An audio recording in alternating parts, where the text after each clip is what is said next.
All right. We are live. Give this a second to get started here.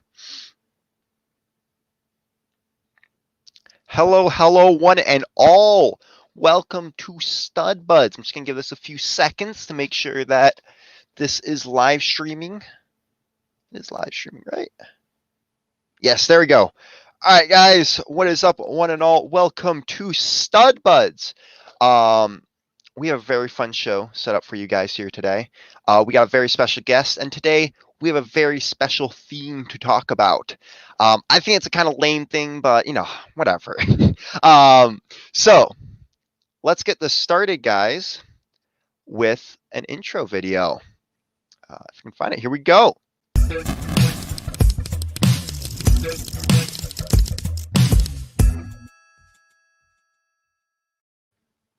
Welcome to Stud Buds, guys. Today we have some amazing people on, so let's just start getting them on, guys. We're going to talk about mocks. We're going to talk about space. We're going to talk about space mocks. We're going to talk about tier lists. We got classic space and some other classic space themes we're going to rate today. We're also going to interview our special guest, and he's got some big backstory to him and a lot of interesting facts that he knows about Lego. So I'm excited to hear about that today. So guys, let's get people in here, guys. First up, he is the mock builder himself, our redhead, he's amazing at mocks. It's Ethan the Artisan. Hey. Guys, it is the man, the myth, the legend. He's doing some Maddie stuff here. It's Matt Mellish. Maddie stuff? Woo! I don't know. I don't have time to do it today. We're here. We're live. We're on Stud Buds. We are.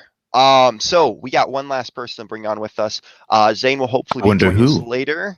But guys, today he has developed Lego set for Lego itself, which we're going to talk about later. He has made some amazing mocks. He is the #1 Star Wars fan out there. Oh wait, no, so I got that wrong. It's old Gray Bricks himself, Fazoom. Hello, everybody. How are you? So guys, if you don't know who Fazoom is, he is a mock builder. How long have you been doing YouTube videos for? Probably twice as long as some of you have been on. So, just to say something, he's kind of a big deal. True. Give us a number. When did you start? Yeah, I got my first Lego set in 1977. So yeah. How long have you been doing the YouTube stuff? Yeah. Oh, the YouTube stuff. I think I've had a channel for a long time, but YouTube a year ago in May. So wow. Wait, Nice. So you've only been doing it for about 2 years? So you said a year. So last year you started this. During COVID, wow. we started doing the show and stuff like that. So I Gotcha. had a video or two of like my kid doing something cool or whatever, or a video somebody made of my spaceship flying by. That was on YouTube, but then nothing. So then we started about a year ago doing a live stream. So okay, and that's Nice. Old Gray Bricks. Old Gray Bricks. That's right. And that's Monday nights when? Monday night, starting this Monday and from now on, Mondays at 7. And then on Thursdays, our main show at 7. They're kind of both the same. Okay. Monday is a little more just free form, us old guys talking. And Thursday, we usually have a topic and we end up talking and we talk some. So we like to talk. Nice. That's what Lego fans do, right? Yeah. That's right. So guys, if you want to watch more of his content, he does have TikTok, he does have the YouTubes, but there's a link tree down below. You can click on that and it'll take you to all of his stuff. So, yeah. So what has everyone been doing Lego wise this week? Let's start with you, Ethan. I haven't really done much. I've been kind of focusing on my TikTok. Quick thing. No. I think we got similar colors. We got similar colors going on here. Can I tell you something? If I told my dad, who's 85 and he's still around, if I said, I've been messing with my TikTok, he'd go, boy, I'll make you go blind or something. I don't know. He wouldn't know. Yeah, it does sound a little strange for those of True. individuals We've who been don't messing really with know. our clocks, actually, just putting them forward and the back. Oh my goodness gracious. G-rated content for Zoom. G-rated content. Be careful I here. don't know what that means, honestly. Dave Morgan, Rick Blaze, what's up? What's up, guys? Hey, I mentioned this last week, but I got this one still sealed. I will Are you going to be eventually building that? Ours, yeah. I want to keep it, and I want to build it on live. Okay. But I don't know how long the set will last. It looks like some good parts on it. Oh So, no! I'll keep the Oh, minifigures no. though. Okay, I want to see. I want to see Fazoom? the. I like this. Fazoom knows all about part picking sets. Right, I do. That is absolutely correct. It's the worst. You're looking for a part. Yeah. Yeah, you're looking I for a used to part. do see that. it right Nowhere in front sight. of you. The see it temptation. right there. Yeah. No. The worst is when you have a half-built mock you haven't finished, and you're building something else. You're like, oh, and then you start cannibal. Oh, You haven't finished it. no. And there you go. My this mock right here, a lot of tan parts are off of it. I was gonna say I want to see the new figures that you're like with the actual Mando and at least Baby Yoda in that set. I was excited to see that when you put that build. Matt, It's a fun one. I like it. It is. Matt, anything new? I had to build this Lego house. It's pretty basic. For my TikTok, I picked up the pieces to build a Lego house. If things go wrong, we can knock it down. Anyways, nothing much, honestly, this week. Been trying to keep up with TikTok. Went home for Easter, had a very nice holiday with my family. Got to say hi to my grandparents, etc., etc. But Lego-wise, not a whole lot. In all honesty, not a whole lot. But it's always great to come here with you guys because it keeps me in the loop with Lego stuff. I know there's a lot going on in the leak world. You feel guilty when you don't do anything Lego and you have to. And you come what on did here. you do this week? Nothing. I did nothing Lego-wise. Yeah. Pretty much. You just make up something, you usually repeat it. You're like, I thought about buying the Millennium Falcon. That's Actually, something did happen. I lied. Something did happen. I forgot. And it was a big thing, too. I did lie. Okay, so I went and I picked up. I don't have any of these things with me, but they're all at home because I went home. Do we trust you? Do we? I can show you pictures. I don't have them in the stream, but I can show you pictures. No, I went home and I got the Darth Vader transformation on Facebook Marketplace for $10. Nothing wrong with it. I mean, it was still sealed in the box, and the box had a little damage. I'm still deciding on whether I want to keep it or open it. Don't know yet. Secondly, I had a friend who reached out to me, and Fazoom, this is right up your alley, about a lot of vintage Lego of a friend who was selling it. I got it all. I talked them down from $75 to $65. There was some awesome sets with it. Like the Fazoom, you probably know the exact name. Something about the space sonar with lights and sound. Is it Insectoid or is it something from Classic Space? It's something from Classic. Oh, yeah. No, that's awesome. These weren't sealed, but I believe that they were all completed. The only problem was, I mean, the boxes came with it and everything. They had taped up the boxes back together to like reseal them, and I think that probably damaged the boxes a little bit, which is fine. They used painter's tape to do it, I think. But also, I got a Lego carrying case that came with all the other sets as well. I mean, feel like one set was a train, another was, I forget exactly, an airport from the Classic. Oh wow. Well, you didn't get the airport monorail, did you?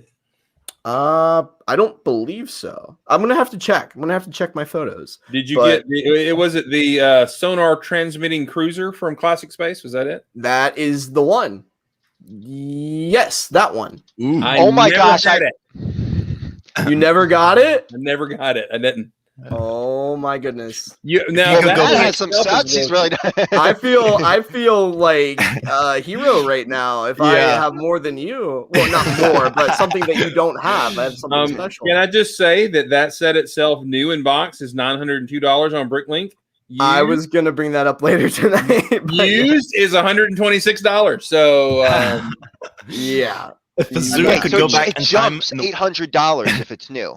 I have basically Lego set 7824, which I don't. It's some sort of railway. It looks to be, and then I have 6392, which is the airport. 7824. 7824. Yes. The train station. Oh, that's cool. Yes, and then I also have 7722, which is the train. Oh wow. I have a Lego chicken nugget. Welcome to Stud Buds, everyone. Well, that's so special, young man. That is so great. Do you want a sticker, Ethan? No. Yes. Fazoom, did you do anything new with Lego this week? I got the new shuttle set. So here is just the shuttle itself, and it is flipping huge. I'm not even kidding. It is an amazing set, totally worth the build time, and it took a while to build. The techniques on it are pretty amazing, and the best part is all these stickers put on the inside. So I remember you were talking a bit ago about when you got the blacksmith, and you're like, I would love them to do a space set just because of how detailed this set is. Is this like what you mean here? Is like you were super excited like that they did a space set, like that was kind of this big set that was super detailed? Or do you still want them to do a new classic a redo of a classic space set, super detailed? There is real space models, which I have the Saturn V in this, and that's one category.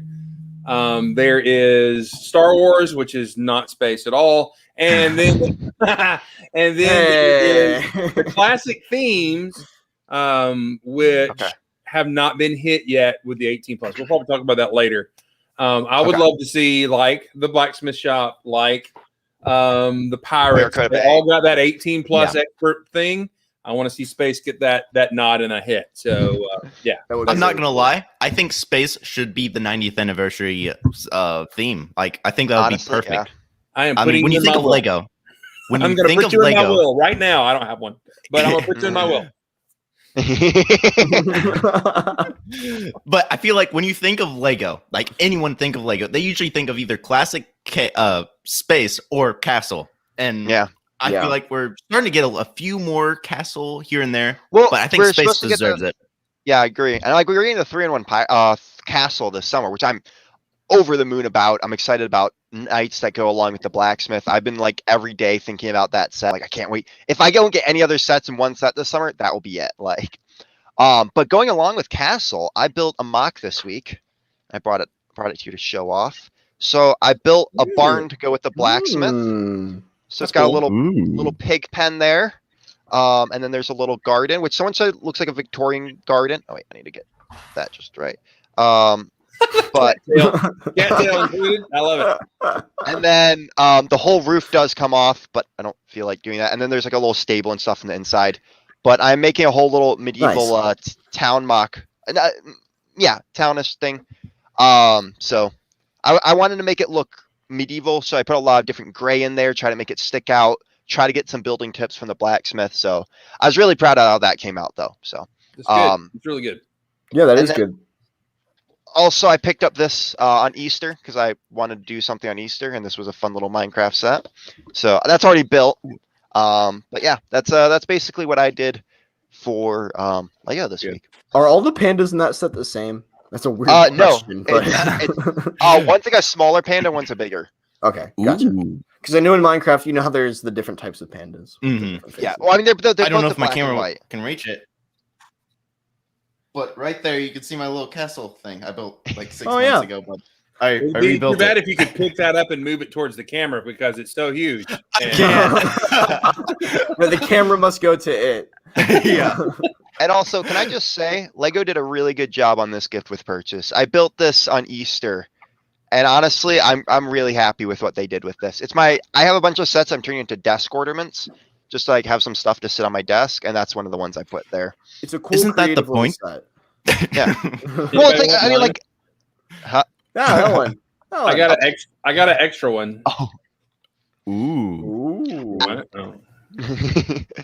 How much you want for that? Oh, later. I want a sonar. No. Sonar. Carrot House. Sonar. the negotiations were short. All right. Anyway, so it has a little award on it. I don't know. Anyway. Dude, what is exactly up with that? Like they've been doing that. Like I knew with the Amelia Earhart set they did that too. Like the little like, it almost looks like a stamp on it. Does anyone know why Lego started doing that all of a sudden? Limited. It's just decoration to say marketing. you got. Okay. on the part of the thing that you throw in the trash. They wanted to make sure it looked really nice. So. Yeah. You feel special when you get it. You know, it does. It's very important. Alrighty. Well, I'm gonna move us into leaks. So there's been some big leaks and Lego news coming out this week. You better do the intro. Oh yeah. So let's get this going here. No.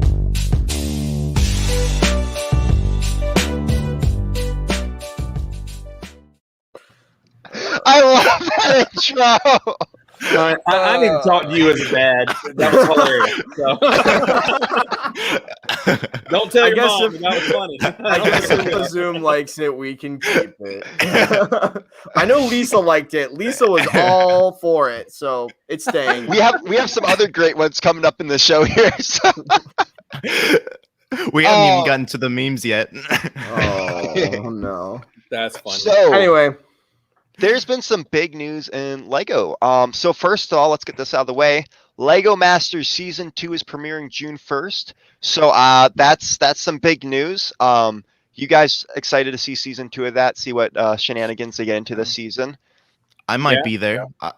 What if I was there? Ethan, you better watch. Those NDAs are still in place. Ethan, watch out. So I'm always excited. I'm always excited to see people building out of Lego in general, whether it's on TV or on YouTube or on TikTok, wherever. I just like seeing people build new stuff, and it inspires me to go and build more as well.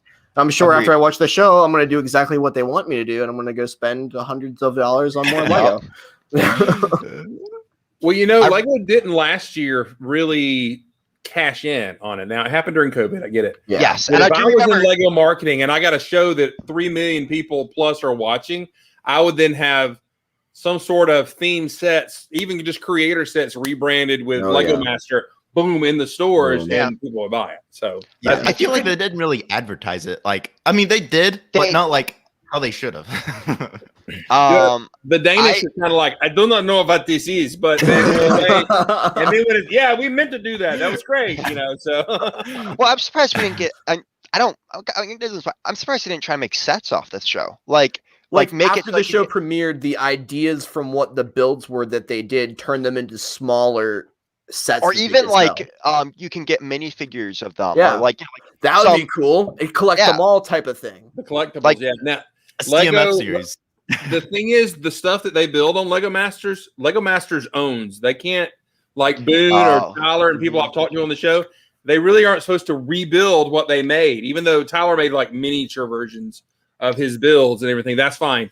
But like Boone was saying, he made these cool little hot dog dudes, and he can't make them and advertise or brag about them because they're owned by the show. So they own it for this, so why don't they pump it out? I don't know. Wow. I guess that's like making art for somebody and they own the art now. But it's weird because he's still the artist. It's still his work. What if he came up with a really epic tree design? And he signed his life away. He signed his life away. Had a chance to win $500,000. He don't get it back. So I mean, it's still like you're on TV, and that's a lot of people's dream is to be on TV, and it's still like you gotta basically it's a Lego builder's dream. Any Lego piece that you want to that they can get, they're gonna have there, and that's awesome. You can just go into a warehouse of Lego and any I mean, you probably run into this where you're building a mock, I don't have these pieces that would make this look so cool. So either you use the money to buy on Bricklink, but it's that you can that'd be awesome. That's a builder's dream right there. Yeah. Speaking of cool things, we also got the Looney Tunes. Now, this is a photo from Lego, so I can actually show this. The official. And they're going to be revealed tomorrow. And we have no idea what these idea. Even though that certain stores have had them out and people have bought them and put them online. Crazy. No, definitely not. Fazoom, what are you talking about? What Looney Tunes could these be? I have no clue. Is this Looney Tunes? I don't even. I think Ethan, you better watch out. You better be careful. I think this is Fortnite. It's Fortnite. Fazoom, are you excited that they're bringing Looney Tunes?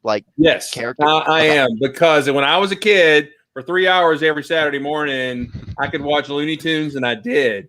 And I know Pepe Le Pew's been canceled, but I've hated him for 40 years because they're just terrible, right? It's one joke The cat runs into paint and becomes a female skunk thing, and he gets all after her. So I don't. It's terrible. But Looney Tunes I grew up with them.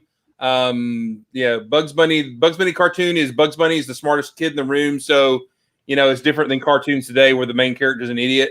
Bugs Bunny was running the show, right? So all those characters are beloved by folks my age. So I'm ready for it. I will get, and I want to get the Speedy Gonzales and get the cheese wedges with the actual cheese printed on them. Reportedly, they're literally cheese slopes. Cheese slopes, perfect. Cheese slopes. So, to all of you guys, is there one on the list? So, 2 questions on this. One, is there one that like you said, Gonzales, like is there any other ones that like top your list that you want, like you're super excited? That one that just stands out, like favorite character, or something that you would love to get that one, like out of the ones we've Tasmanian Devil, best by far. Yeah, okay. Marvin the Martian too. I think Marvin the Martian is the top of my list. But is there ones that you guys wish they had made and they didn't? Elmer Fudd. Oh yeah, that's right. I didn't realize that. I didn't think about that. There's a few. Elmer Fudd and the Western kind of like guy. I forget. Oh, Sam. Yosemite Sam. Yeah, Yosemite I was Sam. hoping they were gonna make him too, but they didn't. Foghorn But it Leghorn. makes sense. They don't have Foghorn Leghorn. They might as well, Foghorn Leghorn. Do they have? Yes. Yeah. No. Exactly. Do they have enough though to make a second line of them? Like, if I have a feeling I know the reasoning why they didn't do Elmer Fudd and Yosemite Sam. Yeah. Unfortunately, but although they make Star Wars, don't get me started. Anyways, stud shooters, the most dangerous or foot-fire missiles. You can damage a finger doing those. Spring-loaded shooters are the exact same way. Anyways, but do they have enough to be able to do a second line? I don't think they will, but I think they definitely could, especially since there are different variations of these figures. Like that's a good point Bugs Bunny. How many times have we seen them? And Lego loves doing that. Same molded, same mold, just different printing. They've got to do Elmer Fudd as a Viking and Bugs Bunny as the girl from the opera one. I was gonna say, doesn't he wear like girls' clothing in a ton of those? And apparently we were okay with that. It's okay. We didn't pay attention to that back then. It was funny. It was a part of the cartoon. It was it wasn't made into something bigger than it was, which was just a laugh. Right. Yeah, exactly. And I think, I definitely think this was a bold move by Lego, but I'm glad that they did it. Yeah. I love the Roadrunner characters. I'm really glad that they included them, and I love the wings for the one that they did. Honestly, I'd love if they just did one idea set for we're getting the figures, so just one set that could go with these. I don't know what set it would be. I think we could cool like a Roadrunner, just like a printed piece that looks like a tunnel, like with an anvil, like something like that. Cool. I think it'd be cool to have like the Mario set has the NES, to have a TV, like an old classic tube TV that you can crank and it goes through scenes with all the characters in it. It moves. I don't know if you understand what I'm trying to explain. No, I get what you're talking about. I think that would be a really cool mock or a cool idea that Lego could produce. Honestly, Lego should make just the TV and then sell different sets that could be the screens. From movies. That would be awesome. Yeah. I have like a TV and then like switch them out. Maybe put like a little rotator. Like it will be able to just switch scenes. That'd be kind of cool. Yes, that'd be awesome. Anyways, so speaking of other collectible minifigures, we did get these horrifying figures this week too. I want to get them. I told you they were going to be ugly. But they're honestly, I wish they had done what Star Wars did and given the older figures with 20th anniversary in the back. I agree. But also, one big note here. Golden base plates. Golden plates for the figures to stand on. I think that's new. But honestly, I do want to try to get a few of these. I love getting things that are collectible like this, and it'll look great with my display case. So yeah. Well, here's my one question. Thing. Okay. Are they gold or are they metallic gold? They're like gold. A plastic looking gold. Okay. Like they're not actually metallic gold. That would be not cool. Actually gold. Yeah. They look like old butterscotch candy. I don't like them. Yeah, that's the perfect way to put it. You're right. Sorry, Ethan, go ahead. Okay, Brad, pull up the picture. Yes. I've watched the Harry Potter movies. It's been a while, but who's the guy on the bottom right? Quill. Why did they use him? Because I think they wanted 3 bad guys and 3 good guys, but I still don't. He's a notable good guy from the first movie, but that's it. Like, so Wouldn't they do a Dumbledore? Like, yeah, true. Well, okay, so if you look at it, it's Snape, Voldemort, and Quill, which are all like bad guys in a way. I mean, Snape technically isn't, but and then it's Harry, Hermione.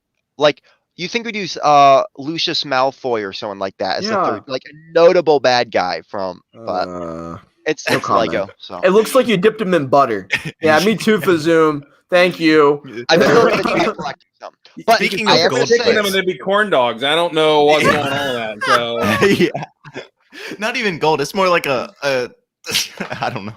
Yeah, maybe they'll look better when you own them, but but with these, we get some great sets, and one of them is the new Harry Potter Great Hall, which actually pays a lot of tribute back to the original with the new green roofing. I wish I could show a picture, and it also has a sort of looking buildable snake, exactly like the one, which is cool that they're redoing a lot of this. I really hope this doesn't mean they're going to remake the whole Harry Potter castle, because that would upset me greatly. I just don't know why they're already moving on to they finished the last one, but I think they're doing that one because it's an anniversary set. They're making one. If you look at what's in it, it's definitely paying tribute and money. I know. And on top of that, you could just go ahead and pull the Band-Aid and get the big one. $400 for like 7,000 parts. My friend got it. I watched him build it. My friend Vic. Oh, it's really cool looking. It's really cool looking. The other one we got was a Hogsmeade, which we actually haven't in the newer line of Harry Potter gotten a set of that. And I think that's gonna be about $80. So I actually might try to go for that because it does look like a really cool set. But yeah, so we had some really great 20th anniversary looks at Harry Potter. We also got a tiniest look at the chessboard, which they're doing, which is supposed to be on a 32 by 32 base plate. So that's really interesting. Do we know the price on that one? I think it's around $60 to $80. I think 80 we're looking at. So gotcha. I remember early rumors were like, "Oh, it's gonna be $200." I'm like, I hope not. Yeah, no. Wait, it was supposed to be $200, and like trust rumors. Yes, because people take rumors way too seriously. Very true. Yep, I agree. Also, we have some other rumors coming up here. Let me look at which ones I want to pop up here. Oh, one. We got sad news that Lego Star Wars, the video game, is being postponed again. Yeah. Last spring, I was like, beginning of COVID, I was like, I'm so excited to do this. I'm so excited to play this. And then I was like, I'm gonna have all this time because of COVID, and then they don't release it. I'm like, it's like you like it. It's like the Black Widow movie. Yeah, it's like the Black Widow movie. Yeah. But can I tell you what Lego Star Wars or any Lego game has been for me? I've only played them a few times because I'm old. Is basically me falling off a pathway that's slightly angled and getting mad and saying a cuss word that I'm not supposed to and quitting. That is what it's about. If I want to go to that side of the screen, I just need to push that button. I don't need to navigate something stupid without guardrails. OSHA should be covered. True. My mom played Lego Star Wars the first time on my PlayStation 2 back in the day. Yeah, it was pretty much the same thing. So I play with my brothers. Our problems were totally different. I don't know. My brother would go the other way. You just that's why I love Indiana Jones 2 so much. It was the first game to have a split screen. Yes. Which actually there's supposed to be some really big things coming in the new game. Like they're basically throwing out the old engine. So if you know what an engine is, it's basically the basic mechanics of the game, how the game works. And then everything on top of that is just, a fashion, like they're throwing out the old engine and bringing in a new one is what I was told. And all these rumors are. Well, I mean, it looks like promises. Lego Star Wars Battlefront 2 is what it looks like. Cause you can even aim down the sights from what part are you talking about? No, what I'm saying is like, when you look at the gameplay, the mechanics of the gameplay, it looks like the way that Star Wars Battlefront 2 looked, like being actually able to aim down the sights and do other cool abilities, not just like the HUD is completely revamped. Yeah. All right. I don't honestly know. I'm just excited to play the game though when it does come out. Keeping that balance at a high premium there. I see. So a few other things is we got a set leak of the new Shang-Chi and Legend of Ten Rings set leak. Before we've even gotten a trailer for that. No. It's like Captain America Civil War. We knew that Ant-Man was going to be big before we even saw the movie. But speaking of Marvel, the thing we're excited about, the new big rumors, there's Lego Marvel CMF rumors, which is going to be for the Disney Plus shows, which I think is the better way to go about doing it than the sets. And honestly, I want that Winter Soldier, so I'm gonna dish out the money to get that opening day. So also, did you guys see it just released like 30 minutes ago? But look at this. That's not real. That's not real. I know. Get that out of there. Get that out of there. That's Why would you promise me such an amazing looking set? Get that out of there. And then quick other things. There's a Venom bust going out with the Carnage bust, so that's cool. Looks cool. The tongue looks cool. And then also with May the 4th coming up soon, we're supposed to be getting actual set images of stuff coming out. And looking back at last year when we got Lego, like actual Lego putting out sets, there should be a lot of sets coming out here in the next month. Not coming out, but images of them from Lego. The leaks. So when Lego released them or when they released? When Lego releases them. So I'm surprised we haven't gotten any leaks, honestly. Yeah. So better image leaks. True. But why is it every time we get a leak, someone takes it it looks like they just shook their phone in front of the leak 5 times. You can't take a photo of your laptop, that's why. True. Yeah.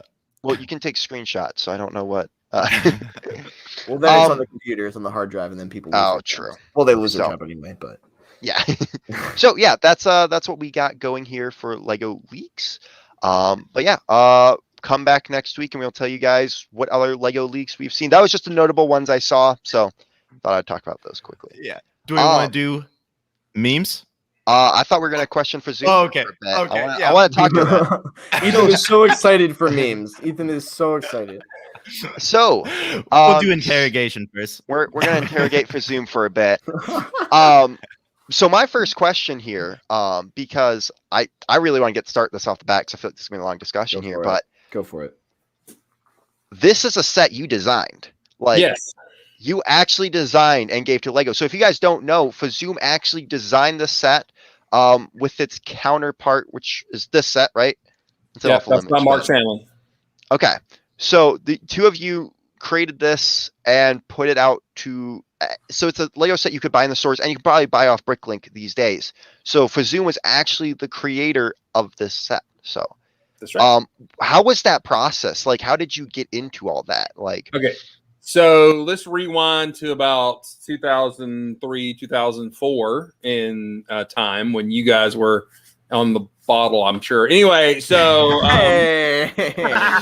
probably, yeah. Little nerds coming through the shows going, look, I want to be that when I grow up.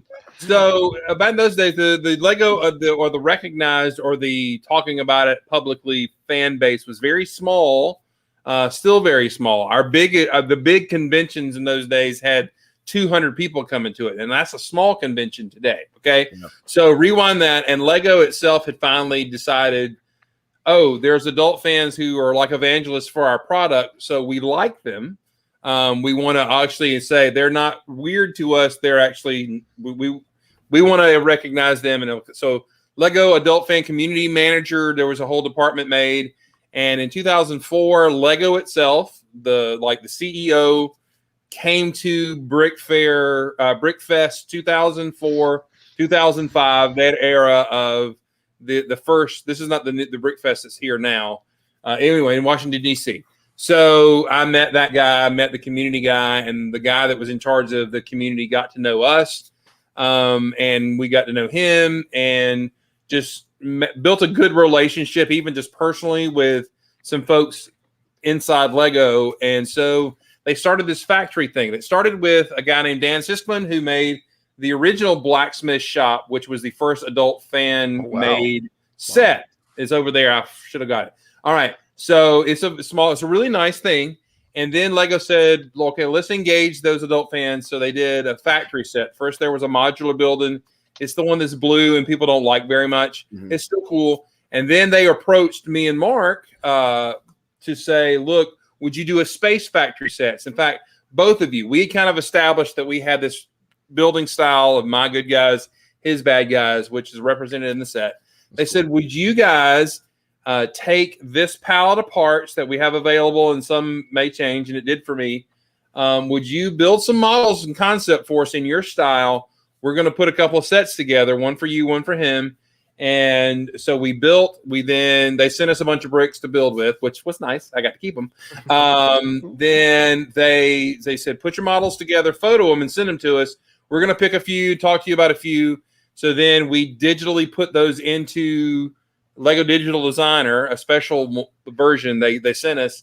So we sent those to Denmark. There was some talking back and forth. The big thing for us were there were no space torsos, so we asked for stickers to go on the space torsos. And so Mark Sandlin is a graphic designer, so he and I talked it through, and he designed the sticker sheets for both sets. We all quick thing. It up. There he is. That's the original right there. Okay, so that's the first like factory set that like a fan made. But that it was not factory. Okay. It was just fan design set. It was limited, sold online, and Lego store at the time, kind of thing. So that was the first. Sorry, I didn't mean to cut you off there. Just give good. People context there. You're good. But so that was just getting the ball rolling, and so we did this, and they sold this set. Here it is, right here. They sold it in the Lego stores and online. Unfortunately, price per part even then was high. I mean, there's 895 parts in this set, and it retailed for over $100, and that's a high part count. And they didn't have to hire anybody to build it. We did it for free, and they still charged a high price point. We had talked about maybe having two of the small ships to battle and then a bigger set. So they did it this way, and so marketing wise, it was kind of And the set did moderate. When it got dropped to 50% of the stores, they flew out of the stores. I'm sure. I mean, it was good because we made sure to pack a lot of parts in there. Yeah. And it's really bricky and stuff like that. So, honestly, I remember this set because I remember seeing a Lego catalog. What was the year you said it was again? Like 2007 or 8. 2008. Yeah. So I remember getting the Lego catalog that year, and I remember seeing. I wasn't a big fan of the bad guy set, but I loved the good guy set. But both of them were so cool, and I was always like, I want to get the good guy set so badly, but like, it was still like pretty expensive. But both were super awesome, so I do remember like they were cool sets. Like, appreciate it. It was fun. It was fun to build. I actually made my first set as like 3 big spaceships or 3 different size spaceships, and then they axed a part on me that was a major thing. So they said, can you build a base? Can we go to a vehicle? I mean, so only like 2 of the spaceships I designed made it in. So like 90% of the set got redesigned. So I said, yeah, I can build a base, but I'm going to need some more parts. So I got another big part. I got these train doors and all this. I mean, I ordered a whole bunch of crap. That's awesome. I got this big box. And so I got an extra pull of Lego. And then to pay us, they sent us 6 copies of the set. And we got to build. Gosh, I think it was just 3 apiece. Okay. I'm sorry, my focus is messed up here. No, you're good. But, you're good. But then we got to do we got to fill a K8.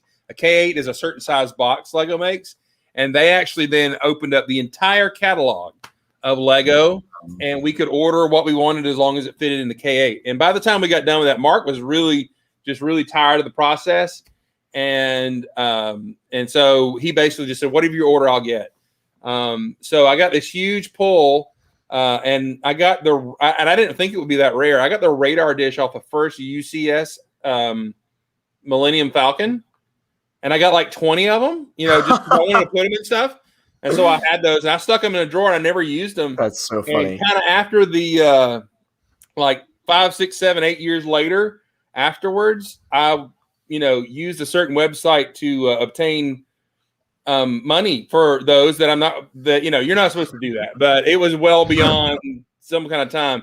And dude, that was the only piece, a rare piece from the $500 set back in those days. I paid for a vacation, but anyway, because when I put them up, they went like that, man. I was wow, so, that's crazy. And yeah, I didn't want to abuse that, but Lego had lost my phone number by then, so they didn't care.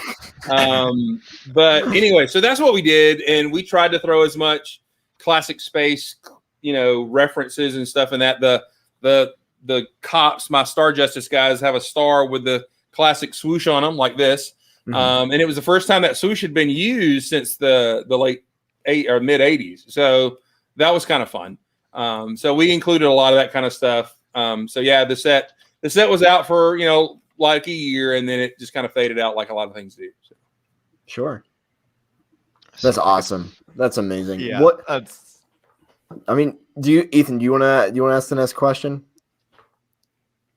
You go ahead. I was good. Okay, because mine kind of goes off of that. Like, what's the process for you? You obviously, from your backdrop, make a lot of mocks. Everybody can tell that. And we know that because we're friends with you. And we know that you enjoy doing that. That's the kind of Lego fan that you are. And you like the sets. You got your shuttle there. But, like, when you go about making a mock or something like the project that you did with Lego, what's your process? Where do you start? And, like, how do you keep editing it to get it to where you want it to be? I know that's a strange. Sorry, question. quickly show this off. So this was the minifigure he's talking about for reference to all. Yeah, the funny thing is, there's that's the wrong. Whoever has that is fine. But my face actually is supposed to go on that one because it's got the gold star on it with the swoosh around it, and it's supposed to have the guy with the goatee. That was anyway. So, oh my gosh, that's awesome. Wait. Your face. Which one's your face? My face would have the orange goatee because at the time my hair was not white; it was orange. Was that something that you did, or was that something that like Lego was wanting to like have in the set as an Easter egg? Are you talking about the torso or the sticker, like, or having you in the set? Oh, it was one of the when we got to pick figures. That figure happened to be in there, and that pretty much looked like me. So I'm like, oh yeah, I'm putting me in there. That's so cool. That's epic. So you're in a Lego set, really. That is awesome.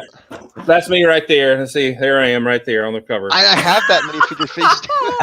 I have it too. Oh my gosh, that is great. That is such a cool story. I mean, it's like, okay, back in the day when they would do video games, cool. people, creators of the video games would actually, put their names as Easter eggs into the games. Oh, yeah. So that's like the same thing with Lego sets and art, and that's awesome. That's such a great. I mean, if I were designing a Lego set, I'd try to get some of my like personal touches into there like that. Oh, yeah. Well, it's like a famous painter who, like Michelangelo, would paint himself into paintings. Well, the funny thing for Mark, all of his dudes were skeletons, and he's like, "Well, crap, I can't put me in there." I'm like, "You can make an emperor guy, but I gotta put your face on it." But he's like, "Nah, I just put skulls in it." So. That's great. All right, we can go back to Matt's question now. Sorry, but I have to throw that out. Okay, it's more of an art question, really. I mean, like, what's your process for designing?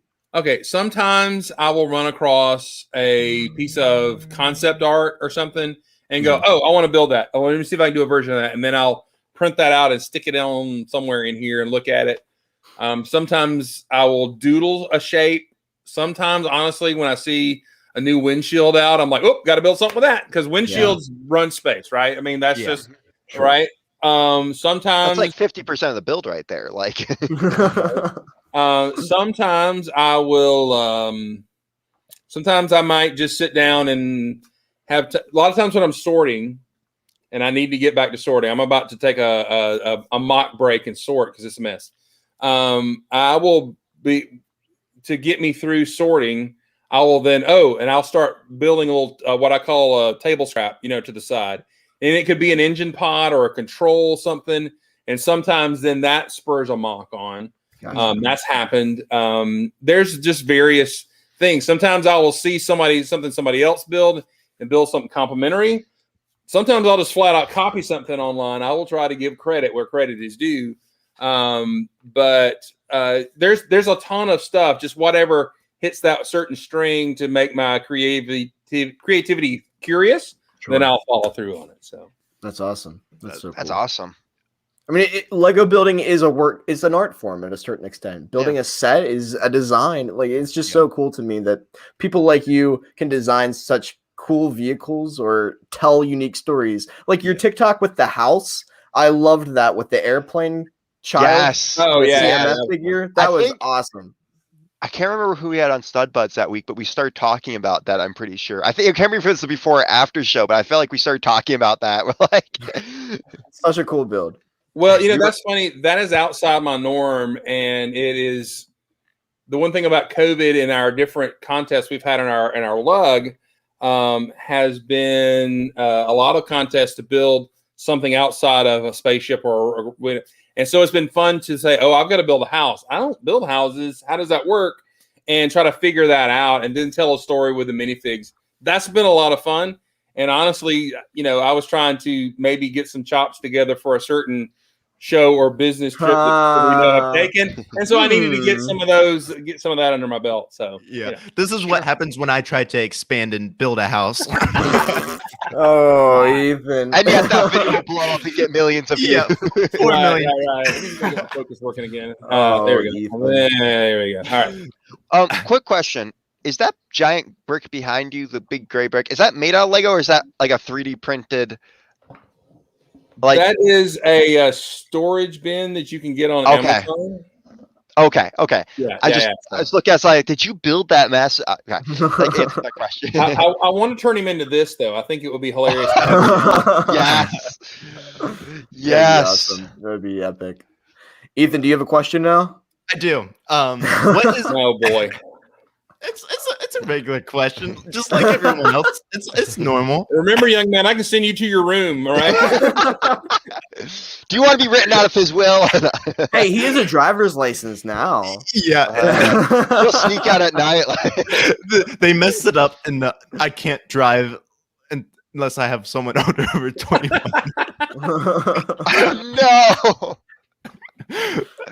Okay. Serious time. Okay.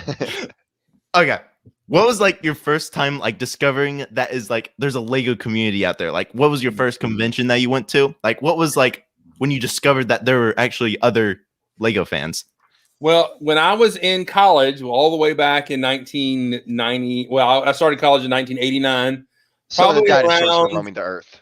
I actually had an email address given to me when I started as a Georgia Tech student. That's where I went to college.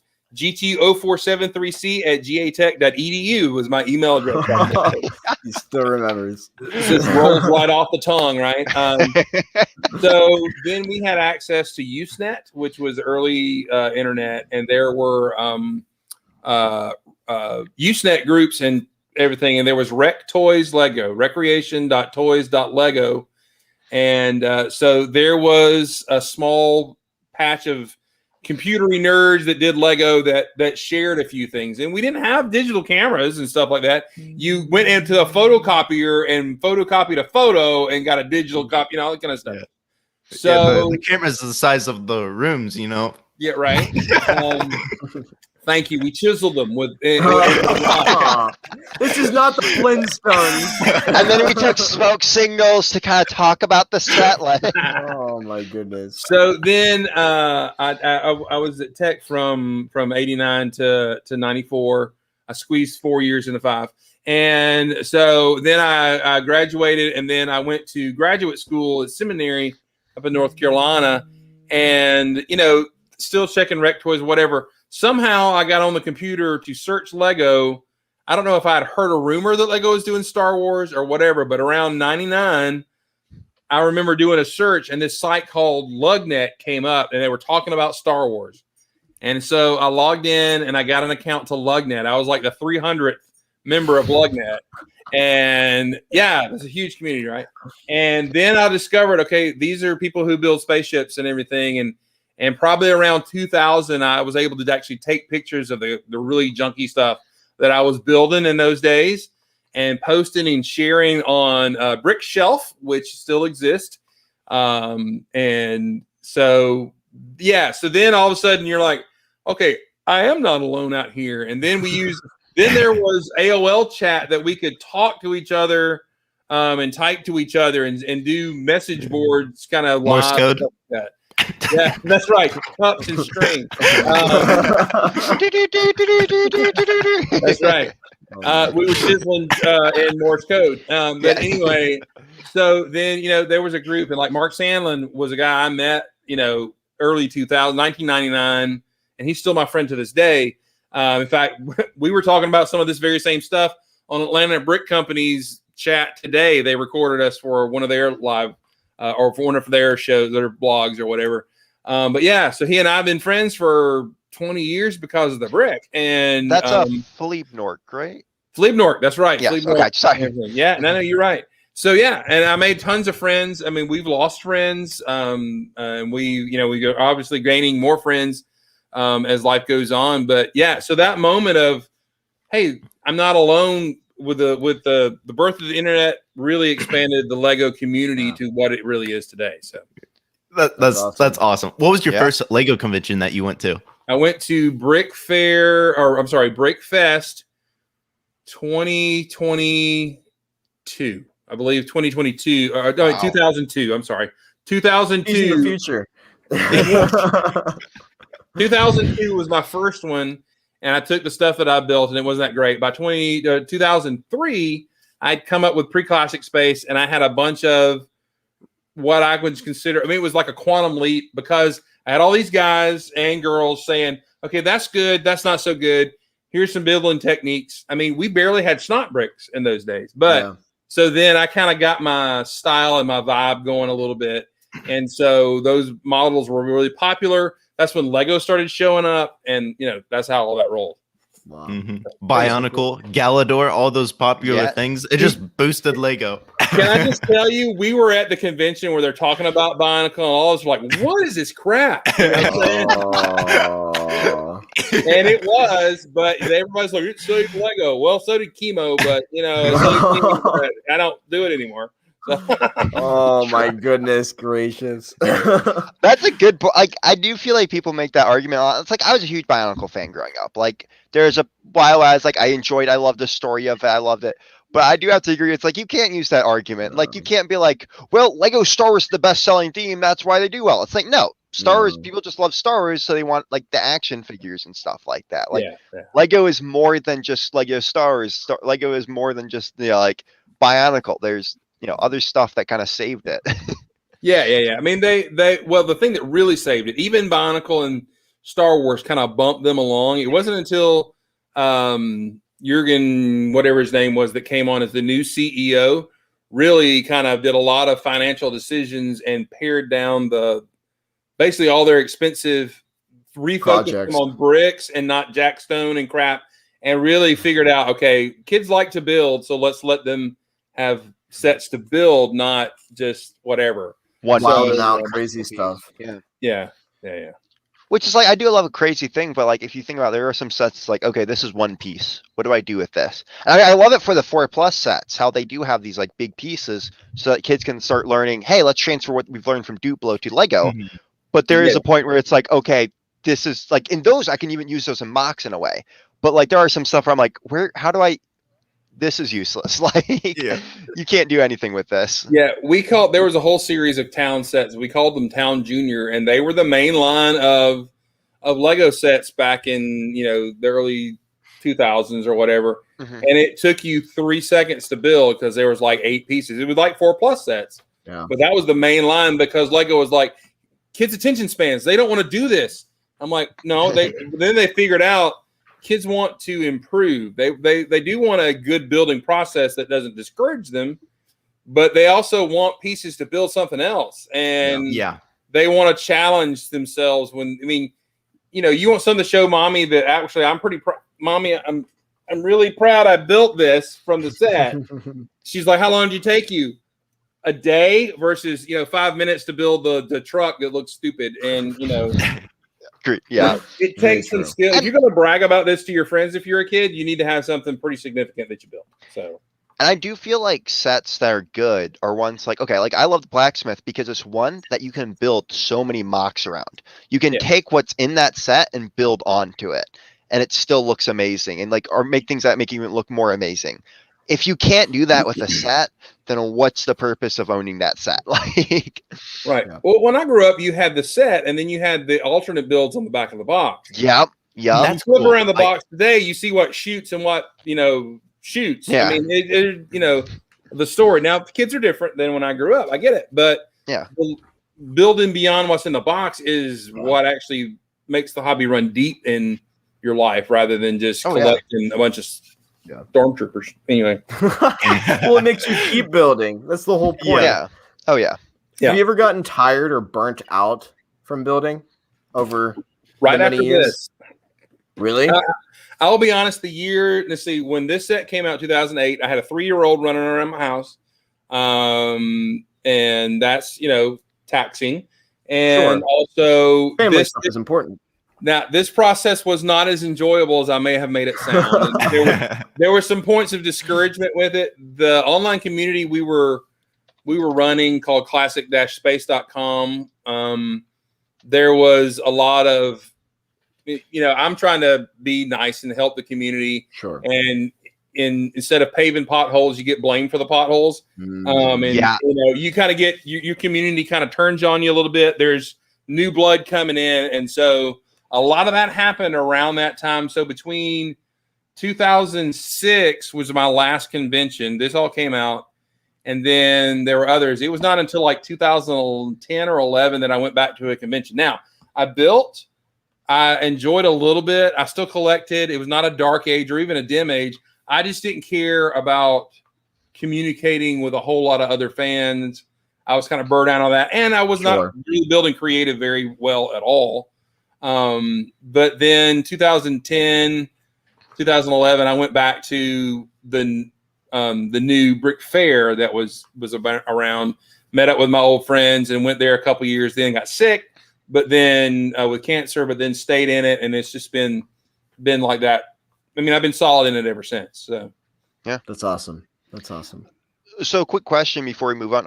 What really got you into Lego though? We've talked about like your processes later on. What was like the thing that just kind of got you into it and kept you going? Well, when I was a kid, you watch Star Wars, you watch Battlestar Galactica. That's an old show with spaceships, and all that kind of. Watch Star Trek. That was my content that I took in media wise. I've always been a nerd. I mean, I grew up in a place where everybody listened to country music, and I'm listening to Pink Floyd and rock. Okay, that is honest engine truth, right? So, and I'm not a sporty fellow, so I didn't play sports and everything. I don't really hunt and all that stuff. So, I needed a creative outlet. I like to draw. I used to like to paint and stuff like that. I'd like to pick that back up, but I have a lot of creativity in my wiring and how I've been created.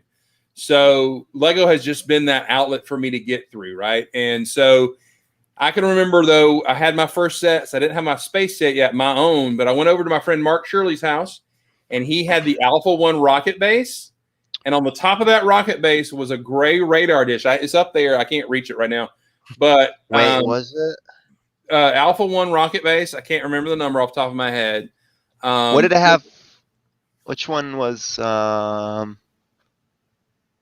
it this one? Yes. You see that radar on the top of that thing?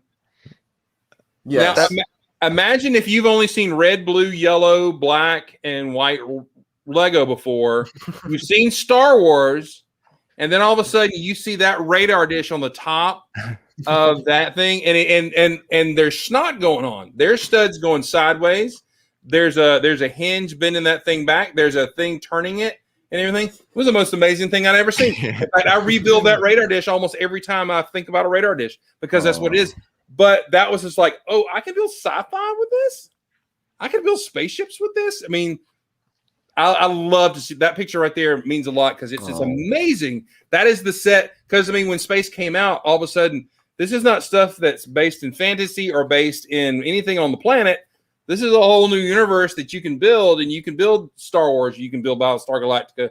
You can take space guys off to do space guy things, and it was amazing. And that little radar dish to me is, I mean, I can remember being at my friend's house going, hey, let me play with your Alpha 1. He's like, no, let's go to the creek. I'm like, no. I'll play with Alpha 1. And so, I mean, in the bars on the back, you could clip the hands to it of your space dudes. And it was absolutely amazing. And, you know, I remember that to this day, that radar dish was just like, holy cow. That was the inspiration. Yeah, honestly, it is. So that's awesome. But then even now, when I build a spaceship, when I see something cool, the 13-year-old boy in me goes, oh, you could build that now. then I want to build it, right? I want to build, and I build a series of some 70s looking spaceships from those days, just because that reminded me of some of the toys that were around in those days that I loved. And it was super important to do that. So honestly, that childhood in me is still kind of what drives me into what I do. Honestly. Nice. That's awesome. Wow. That's awesome. Well, that's really cool. But we're actually going to move this along, but we're still going to keep interviewing about different stuff.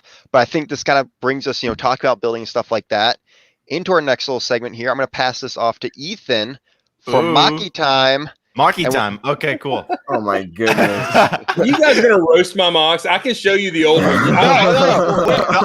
We're going to look at these. They were really cool. Like, I didn't go through all of them because you have like 1,000 posts on Flickr. We're not roasting anything. None of this is a roast. I was looking at these. We look at mocks. That's our, and there are some other mocks I think we're going to look at too, but one other. Okay. Do you want to? Okay. It's time.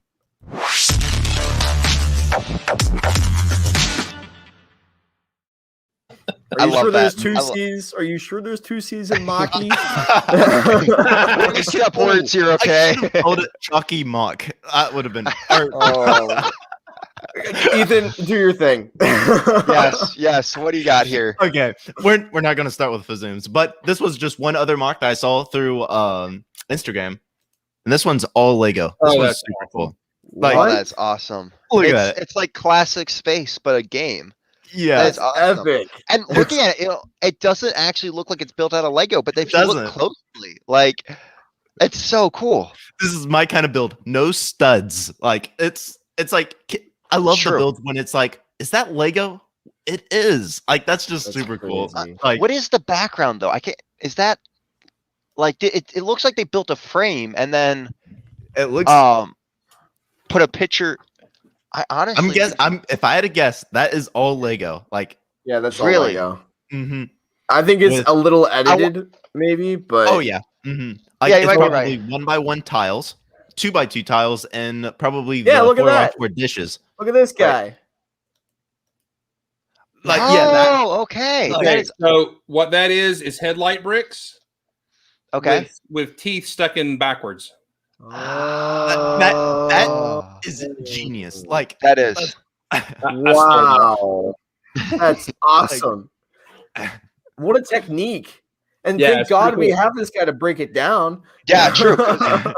That's why we talk about these, is to kind of break down the builds. I do love the little spaceship. It looks like the classic looking, even like Benny's spaceship a little bit, but like that, like small. I love that. Well, I can tell he's messed with the contrast and stuff to get the black, to make the black look nice and smooth like that. But that's still awesome. I even like the gaming controls that he did too. I mean, like you said, guys, it does not look like Lego, especially when you step back until you go right up next to it. It looks like it from the picture. The two things that look like Lego to me is that bottom tan like line. Yeah. You can tell it in there, and then the spaceship and a little bit in the asteroids. Everything else though, like that's amazing. That's awesome. Yeah. Okay, this guy's a T-pole. It makes me sad. But anyway.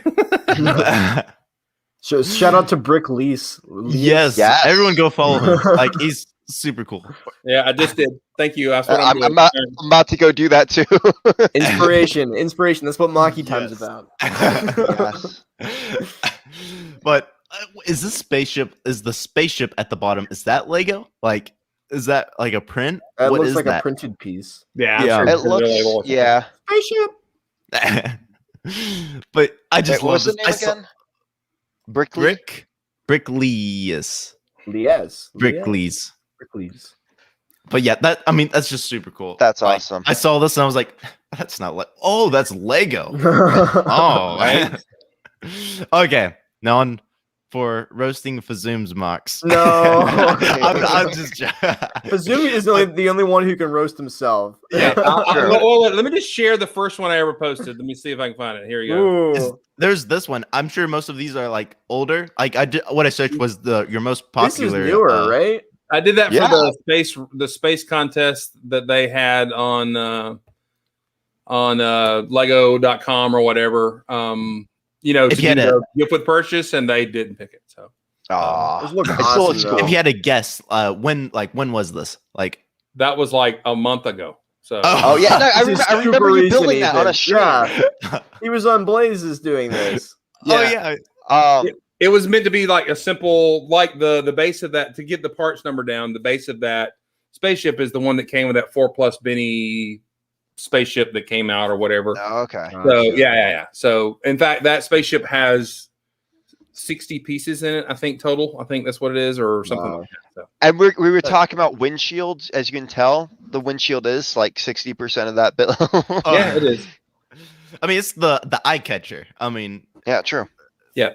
It's what makes it seem and feel like classic space, though, and that's the whole point. Oh, yeah. Like that yellow color, it screams that theme. Mm-hmm. Yeah. And look at that little alien spaceship right there. I mean, that looks awesome. Like with that dome dish. I mean, that's always a tricky piece to incorporate in a ship. And that's awesome. I feel like the build is very much around that dish, and I like that. Like it's got the circular parts in the front, and it just goes with it well. Curves just don't go with Lego. I mean, it's very hard to incorporate it. Yes. But you're saying this is your first? That is my first, one of the first ones I posted. Like that, you can't make it any bigger because 640 by 480 was the max of that camera back in those days. So, yeah, I mean, honestly, it reminds me. It doesn't look awful actually. I mean, it looks like builds I used to do back in the day. Doesn't it look like the Gazanti cruiser from Star Wars Rebels or from The Mandalorian? I agree. Mando and Bo-Katan take over. A little bit. See that. Hey, I think you designed a Star Wars ship and you don't even know it. I was gonna say it reminds me of some of the builds you've done nowadays. It's just like the older look of that. Yeah. Oh, that pod comes out? Yeah, man. That's cool. That's awesome. This is awesome. Dock the guy, there's a hospital bed in there, you know. What year was this?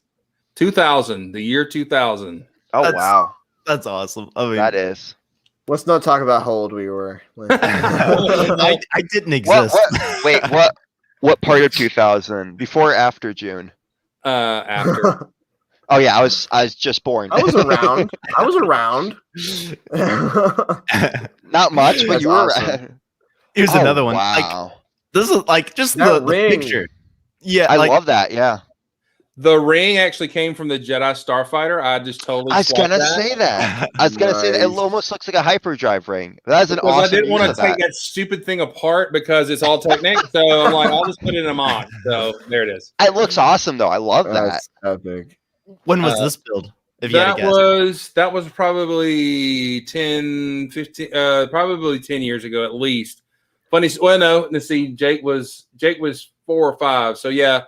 10 years ago. The funny thing is I had it on the shelf, and one of Jake's little buddies was over. He hit the shelf, it fell off and died. So no, not the kid, the mock. So but then the kid died after that. So there was a lot which of is more valuable. I don't know, but my question is, how did this rest on the table? It had a support underneath. I just photoshopped it. Oh, okay. Got it. Like Photoshop 10 years ago. I mean, that's like not a common thing. Like, no. I was going to say a couple things I noticed about you always have a story behind your builds, and I like that. I love how there's like, the other one was a medical cruiser, and you could see that very much. You could see that this one's a science cruiser. I love that. But we have a question from the audience here. Fazoom, what would you say is your signature to your mocks, if there is one? Signature moment. Well, a lot of my spaceships I build are white, curvy, a little retro-y. I mean, I like the ones I build a lot of, they're white with light gray greebles and everything. I like to have nice, smooth, curved hulls and a bunch of junky greebling underneath it. So, I mean, that's kind of where I go. So, yeah. Okay.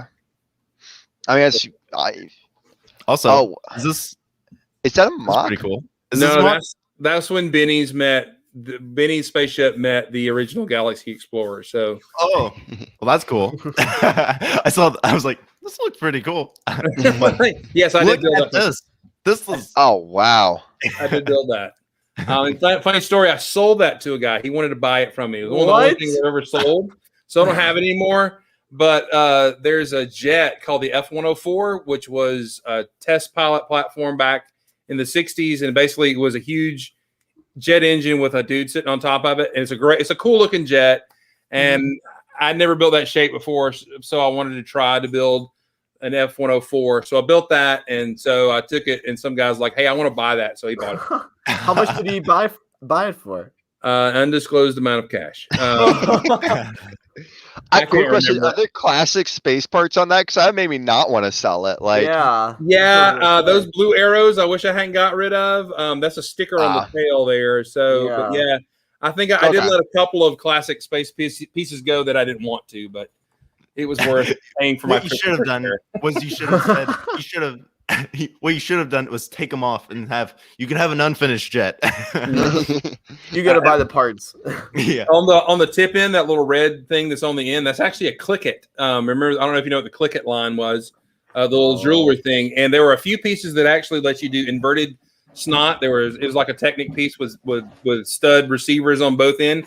So it was a cool little ring, and it fit on there, and it looked really neat. So yeah, I got rid of it. There it is. Look it. Oh my goodness. There are some really cool pieces in click-its. I'll be honest with you. Look at that. I never would have thought that somebody was going to say that, but leave it to Fazoom. Well, it was the only way that there was very. Oh, by the way, there's Fazoom Jr. walking around back there. But it was the only way sometimes to get a stud reversal that we didn't have back in those days. Got it. What year was this? Really cool. 2011, I think 2012, 2010, 2011, somewhere around Ethan, don't make him date himself too much. But I got Lego back in those days. Mommy, look. You had Duplo in those days, I know. I was Lego. Like, I never had Duplo for me personally. I still have my Duplo, actually.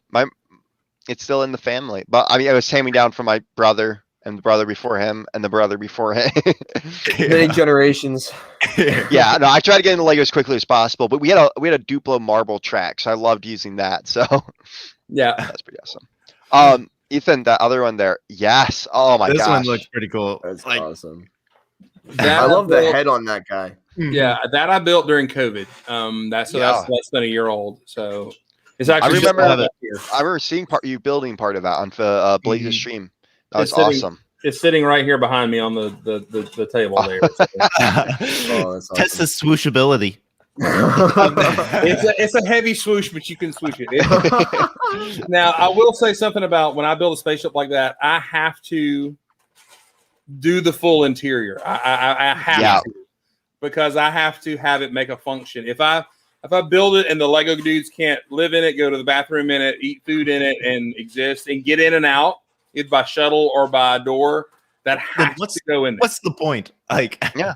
Right. And that's what I was going to say. Like, that's the awesome thing about your stuff. I mean, you look at UCS Star Wars sets and you barely get any interior space, but your sets look realistic enough. I know they're sci-fi or science fantasy, but they're realistic enough looking that you would think like, oh, that would be really hard to actually incorporate some interior, but you do it so very well. It's awesome. Yeah. And that's the difference between mock and Lego set. Like, you can put as much quality as you want. Yeah, I do think Lego sets are made to get a product out with the least amount of brick. Yeah, I mean, we're packing them in. So when people are like, "You should turn that into a Lego set," I'm like, it probably wouldn't function. I mean, it would, because I'm packing Lego in like crazy. So do you do the interior first and then the exterior and build around it, or do you how do you go about doing that? That's. I try to. I mean, as I'm going, I'm thinking, okay, is this the engine room area? Okay. So let's make. And a lot of times I'll just leave as I'm building walls and everything. And I'm a really studs up old school builder. I don't do a lot of snot panels and stuff like that. I mean, I have, but so I'm building kind of studs up. So I put spots where snot bricks will be to add more detail on the outside, and on the inside, I'm like, okay, well, I need to cut a wall in here. Maybe this is a living area, or it may turn in that. And then work to where the control area is. And I like to go ahead and get the controls in there because that's just a fun thing to do. Yeah. And then then build out. I'm like, okay, are they going to have 2 floors? How do they get there? Yeah. And I do like to build it so I can. Here's the 13-year-old in me. I like to be able to pull it apart and play there, even though I don't. Well, I'm not going over there and playing in it, but I want to know that I could. Yeah. I mean, that's how I felt like when I was building the barn. I was like, I want to be able to get in there. I want to be able to see in there. So I want to make it so like I made a whole thing so I can just pop that top right off. And I think every build I've done, like it's the inner kid in all of us. We want to see inside these builds because what's the point of having this amazing outside? Like it's one of the reasons I love the blacksmith. You can take it off layer by layer and look inside, be able to play around with the little blacksmith in the bottom, make him create his weapons, like, and you still can have a great time doing it. Whereas like some sets, you're like open that up and like, oh, it's just hollow. Like, okay, it's a cool outside. I do that for City a lot where it's hollow on that inside because I just want buildings, but that's different. Sure. I mean, we make moon-based modules, and when we make moon-based modules, which is a connected city we build for space, and I don't worry about interiors there because if that thing is like 20 feet away from somebody's secret, if I have a couple of guys standing in a window, that's going to look like there's interior. I mean, you know what I'm saying? Yeah. Don't worry about it as much as there. But a spaceship, yeah, it's Star Trek. You got to have everything that you need to get where you're going. So yeah, definitely. At Brick Fiesta, there was like this big Star Wars medical bay, but you know it didn't really look Star Wars, but it was like super tall, and you can see it was like glass all around it, so you can see the interior. It was like super cool. Like that's awesome. Like it was cool. Like it was tall. Like it was cool. That bad boy. Look at that. That is 2003. 2003. I feel like wait. Is that on the front there?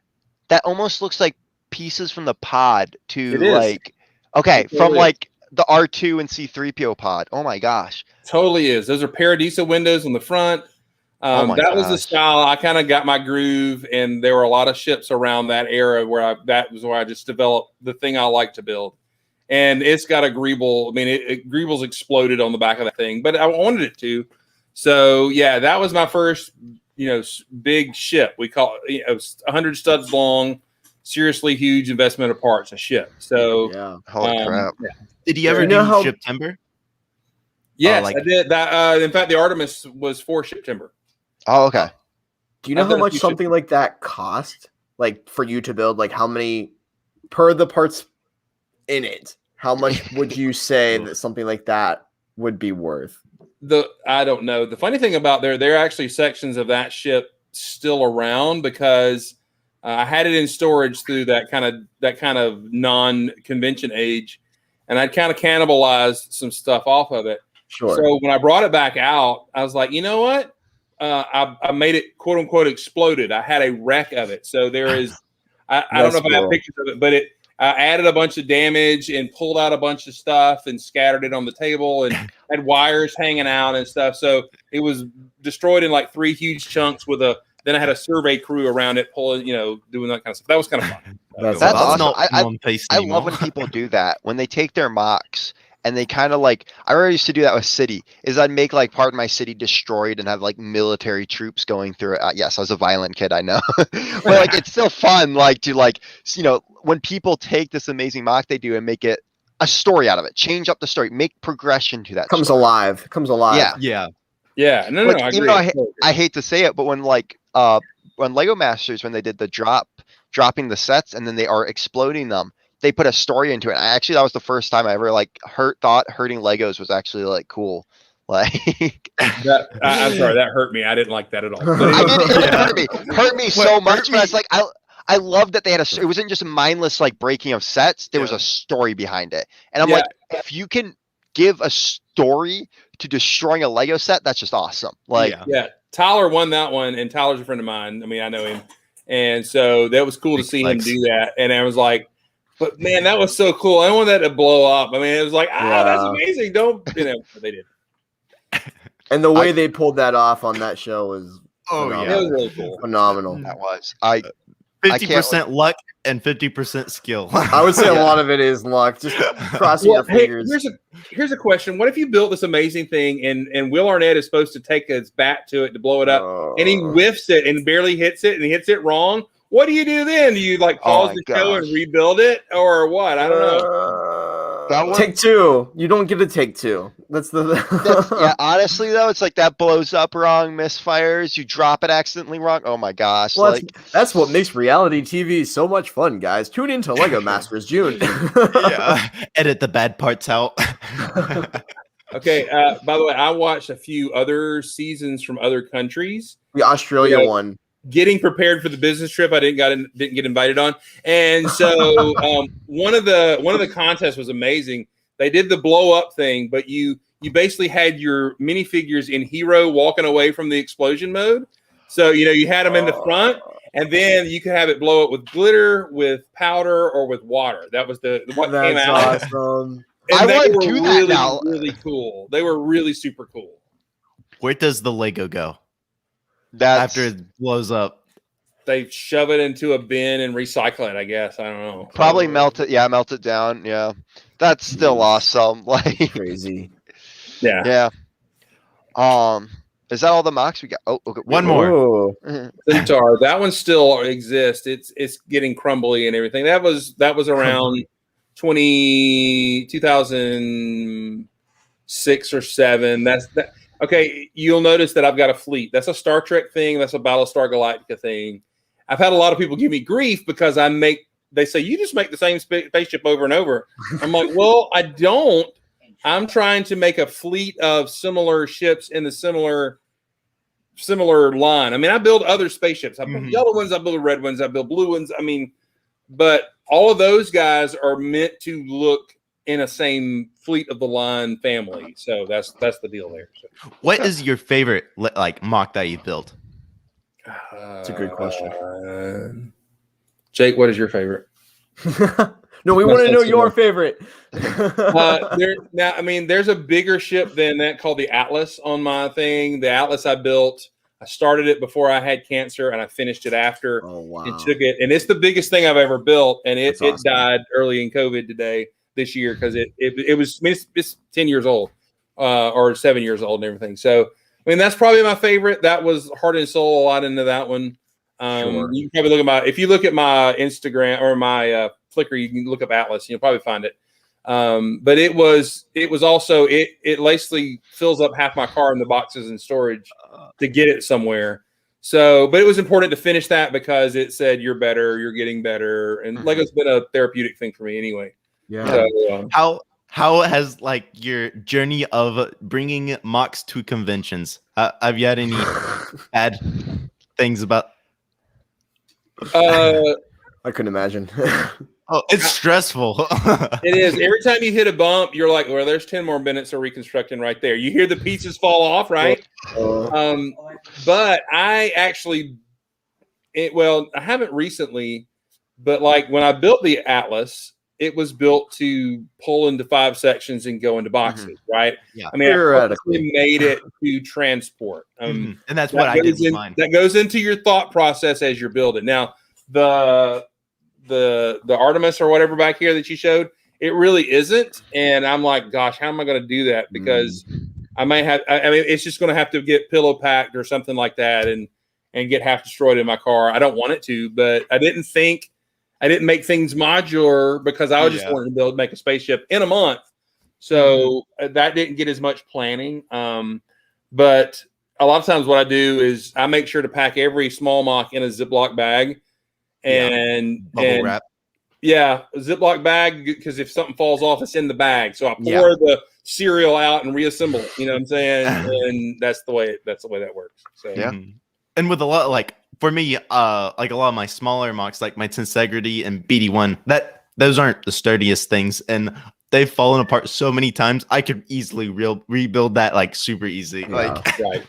But if you haven't built it in a while and you forget kind of how it goes together, that would not be. Easy. I mean, 10 years. If you have a mock, what's your oldest mock that you have built? What's the oldest mock that I still have built? Ethan with the questions. No, I've got it's in storage, but there's a couple of the mocks from 2003 I still have. I don't. They're in storage though.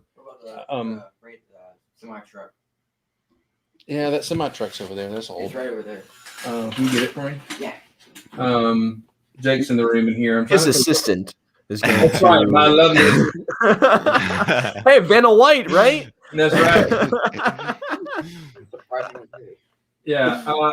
This was just when we did Moonbase and I did a Waffle House. I was like, I gotta have a semi truck. So I literally took the Lego. Oh my god! and added engines and stuff like that, and a kind of a spacey looking. It's like what I would imagine, like Coruscant, how they get their package. Yep. But the engine is the shiny pod off of the Naboo thing. That's so cool. Yeah, and there's the engine, the shiny engines from the Naboo set. Those are worth like a lot of bank, and I just got. Oh yeah. How old is it? I built this in 2003. I remember. So. Okay.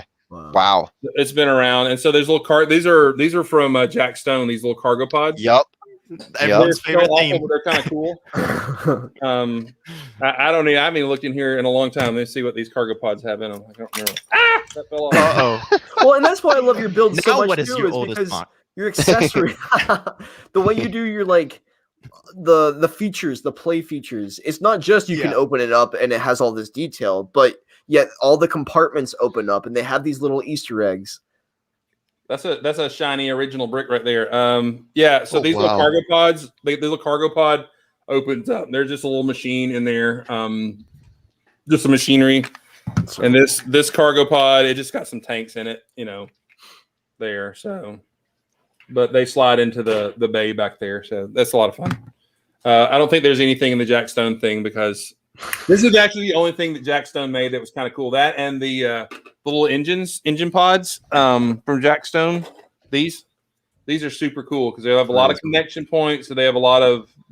Was that originally from Jack Stone? Yeah, that's from Jack Stone. I know that. I mean, they've stuck with themes for so long. Why aren't y'all talking about the best part about Jack Stone, the minifigures? Anyways, we're out of the will. I saw that in like there's a place called Sega and Charles where they sold like loose Lego parts like for $1. I saw one of those. I was like, this was like 4 years ago where I didn't know a lot, but I was like, what is this? That's not Lego, and I didn't get it. I kind of regret getting it because it'd be cool to have that. But we have Second and Charles here. I love going through the scratch bin before COVID, right? Yeah, it's been like a year. What stinks is I haven't been since a year and a half ago. They for some reason they stopped doing it. Like it was like right before Brick Fiesta. I was like, no, I needed one more trip, so I had to make a big order. Second and Charles is super awesome. Super awesome. Mm-hmm. My biggest regret is not they had like 3 green base plates, and it's $1 an ounce, and I didn't get it. I didn't get them. I was like, I'll get them next time. Yeah. Well, it was like $10 for like 3 or 4 green base plates. But yeah, we gotta move on. All right. So speaking of space and mocks, I feel like it's time to rank some old space themes.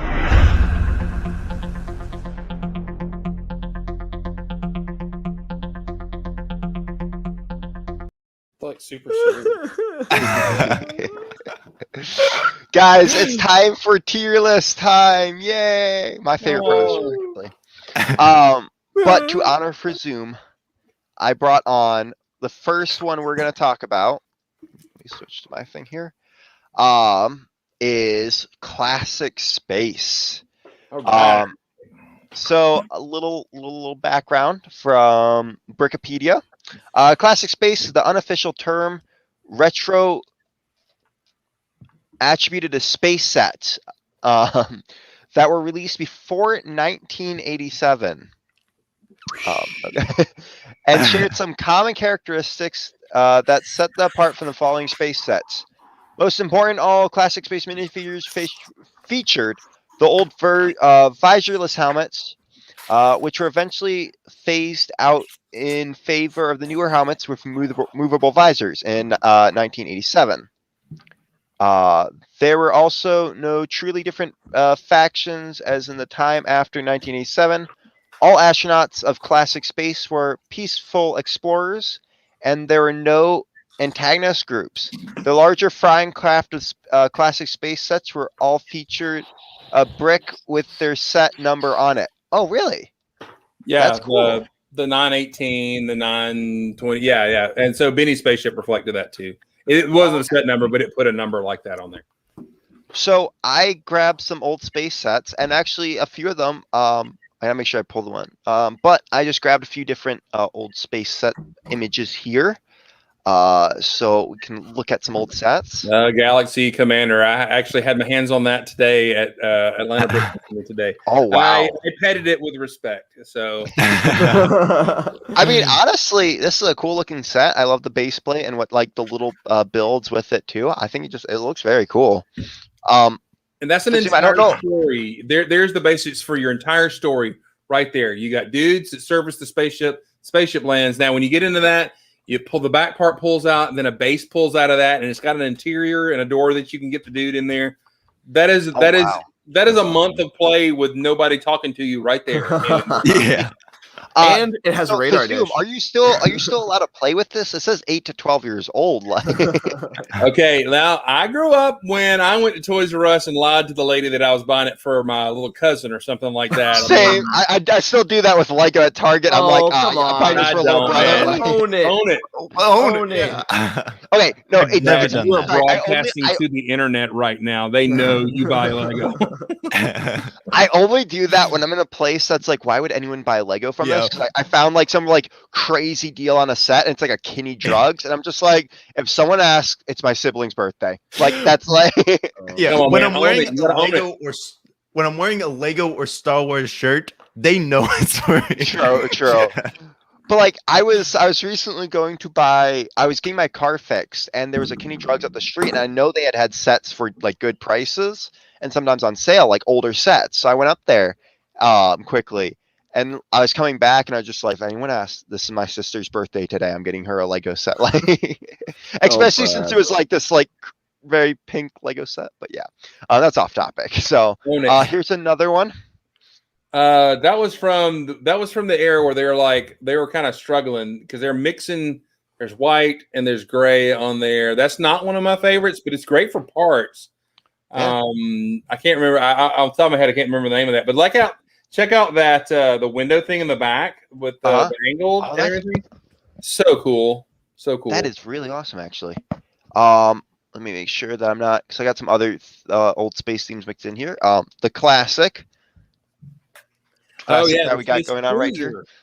That's the middle brother of the three brothers of those original spaceships.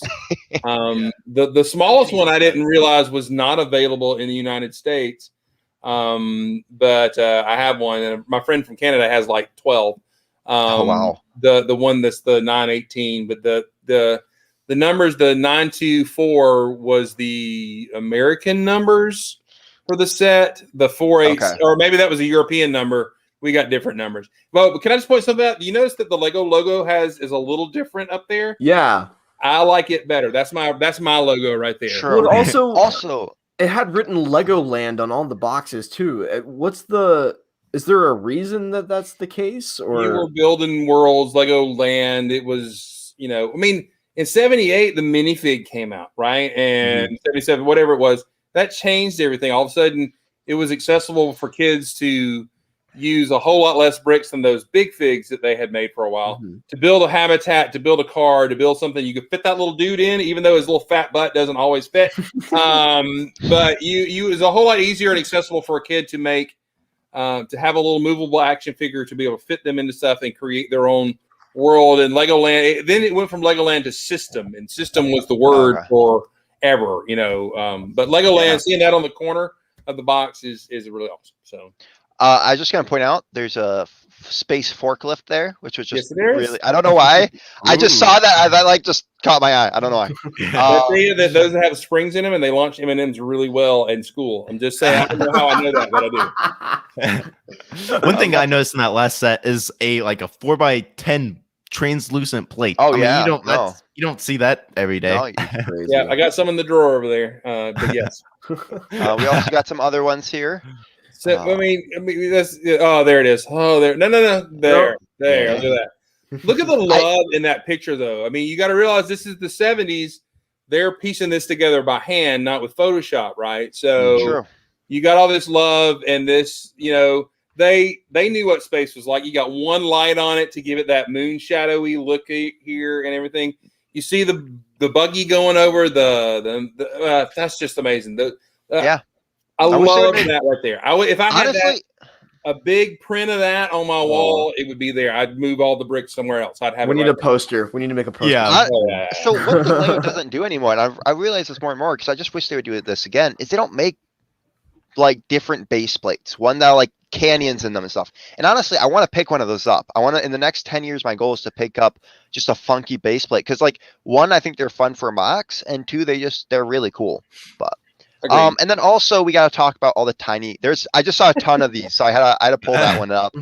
There's a bunch of these tiny little like fun little like get around vehicles. It's the what they call the lawn chair rocket. I mean, you strap you get a lawn chair and you strap an engine to it and fly across. But dude, you know what? I had that as a kid. Actually, I was probably getting a little older.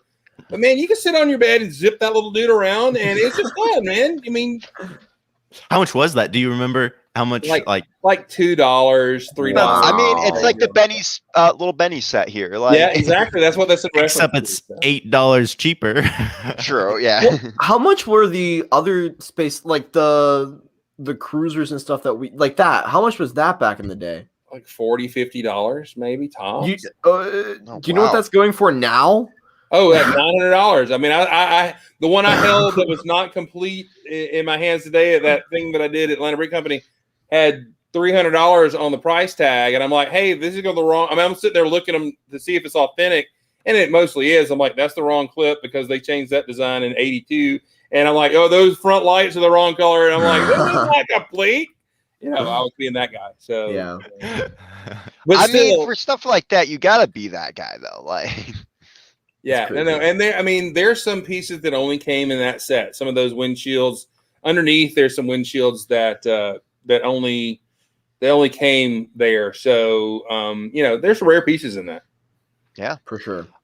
So I just quickly want to see. You know, we've looked at some sets. We've talked about them. We've talked about what would you rate this theme? I feel like with a theme like this, you have to rate it with nostalgia. I mean, like with something like this. It's so hard not to include it, but you have to at a certain level if you're going to put it among the other ones. But I am going to say, though, I think this theme had, like, we were looking at Rock Raiders recently.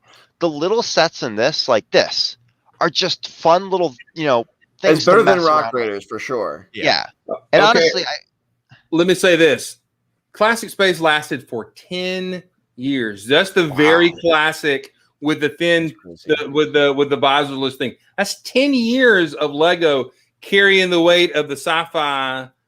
I don't want to build a castle. Until Pirates came along, it was town, space, and castle, right? Yeah. So the Classic Space line was in stores and the bestseller Lego had up to that point for 10 years. Okay. Yeah. And it was a game changer in the fact that, okay, we're not building a house and we're not building something with walls per se. Another one. Yeah, that's one I own. That's the one. I'll take it though. I'll trade you this carrot house. Sorry, I forgot I had this one in there too. So yeah, but keep going. But for 10 years, this design, this theme, this logo lasted 78 to 87, 88.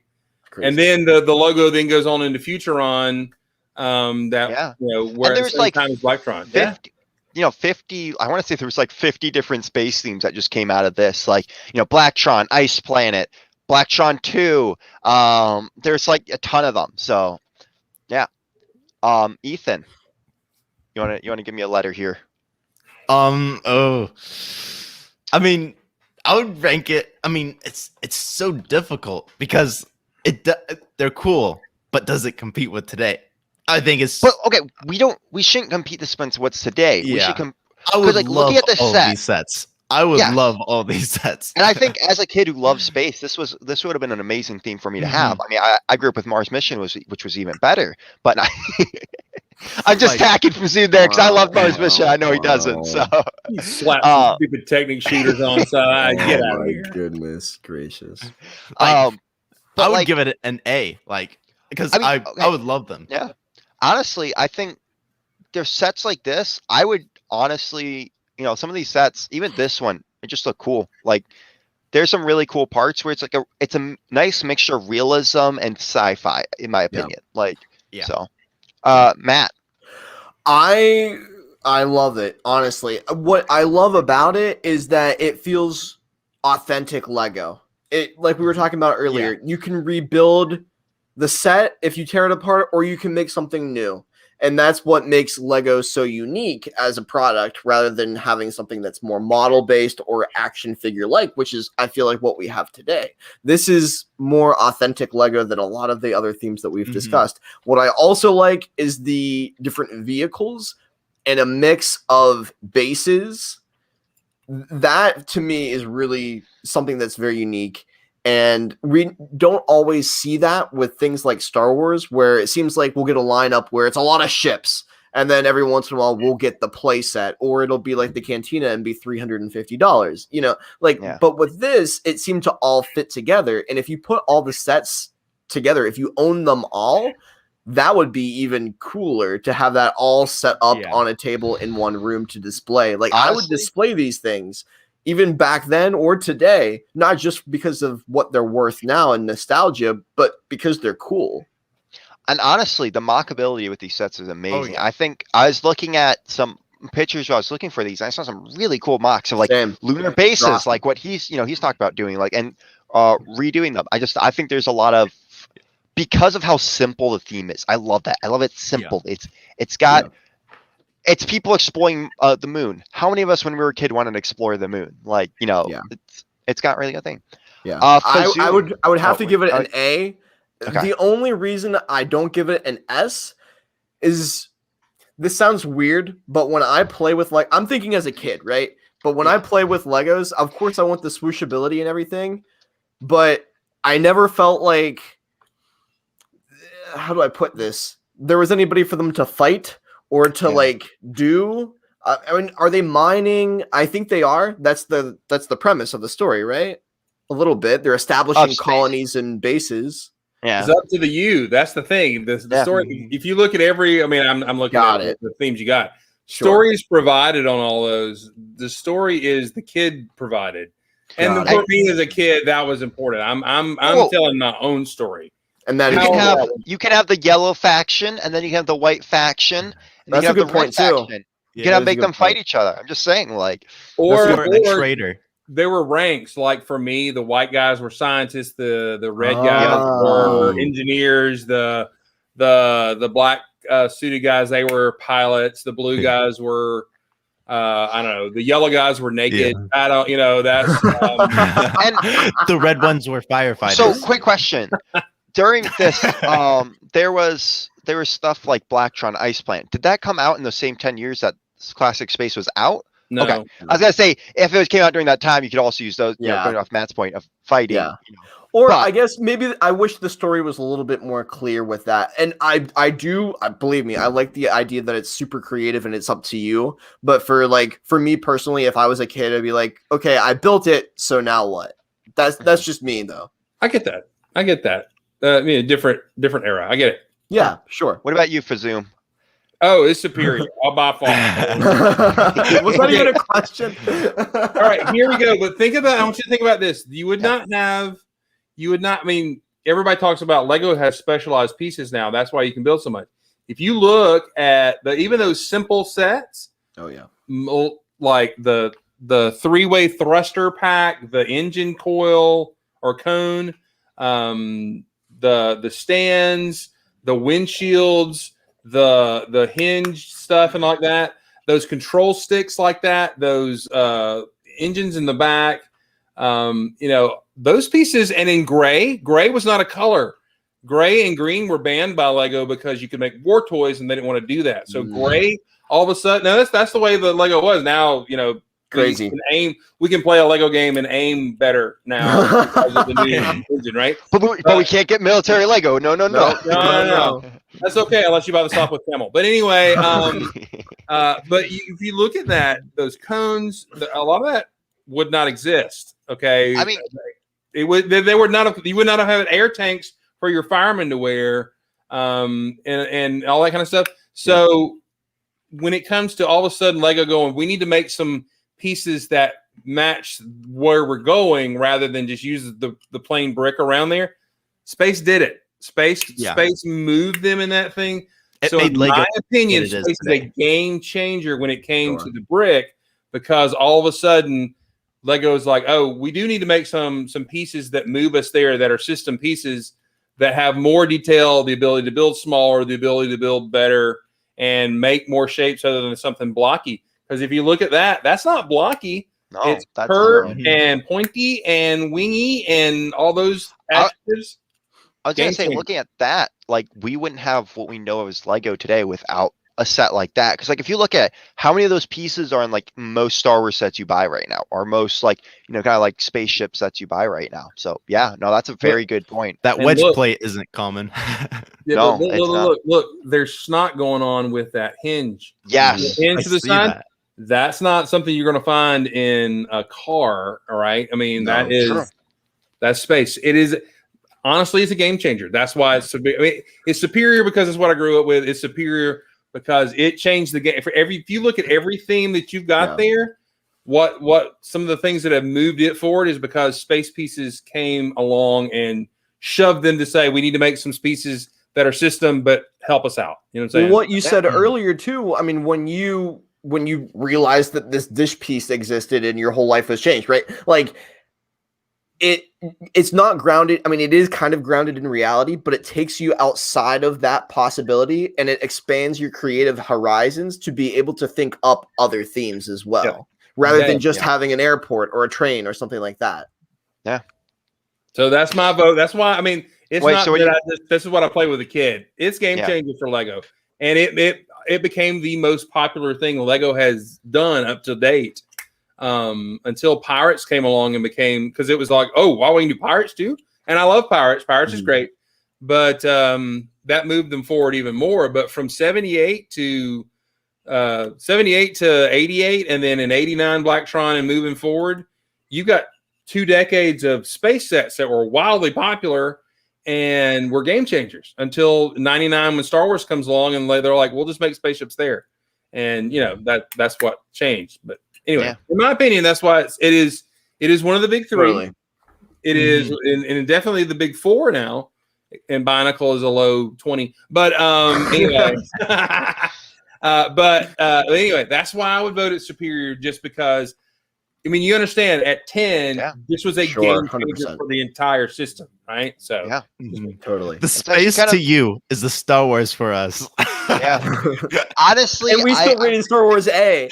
I'm just gonna put that out there. I was just saying everything you just said made me rethink everything I was gonna put this in an A. I was gonna ask you guys is, I tried to give my theory as to why it shouldn't necessarily be an S. I tried to like give something to knock it down a level, right? Can you guys think of anything wrong with it for you personally? It's too many studs. Wait. Honestly, stud buds except for Ethan. He's bud. He's the tile bud. Tile bud. Yeah. The smooth bud.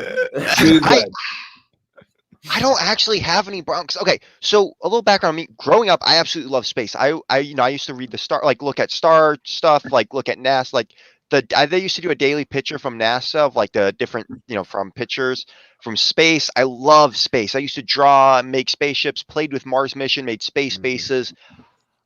If this was honestly, if you were around during Fazoom's time, if you were around the time, come home, Brad. that came out, I think you would be oohing and ahhing over it.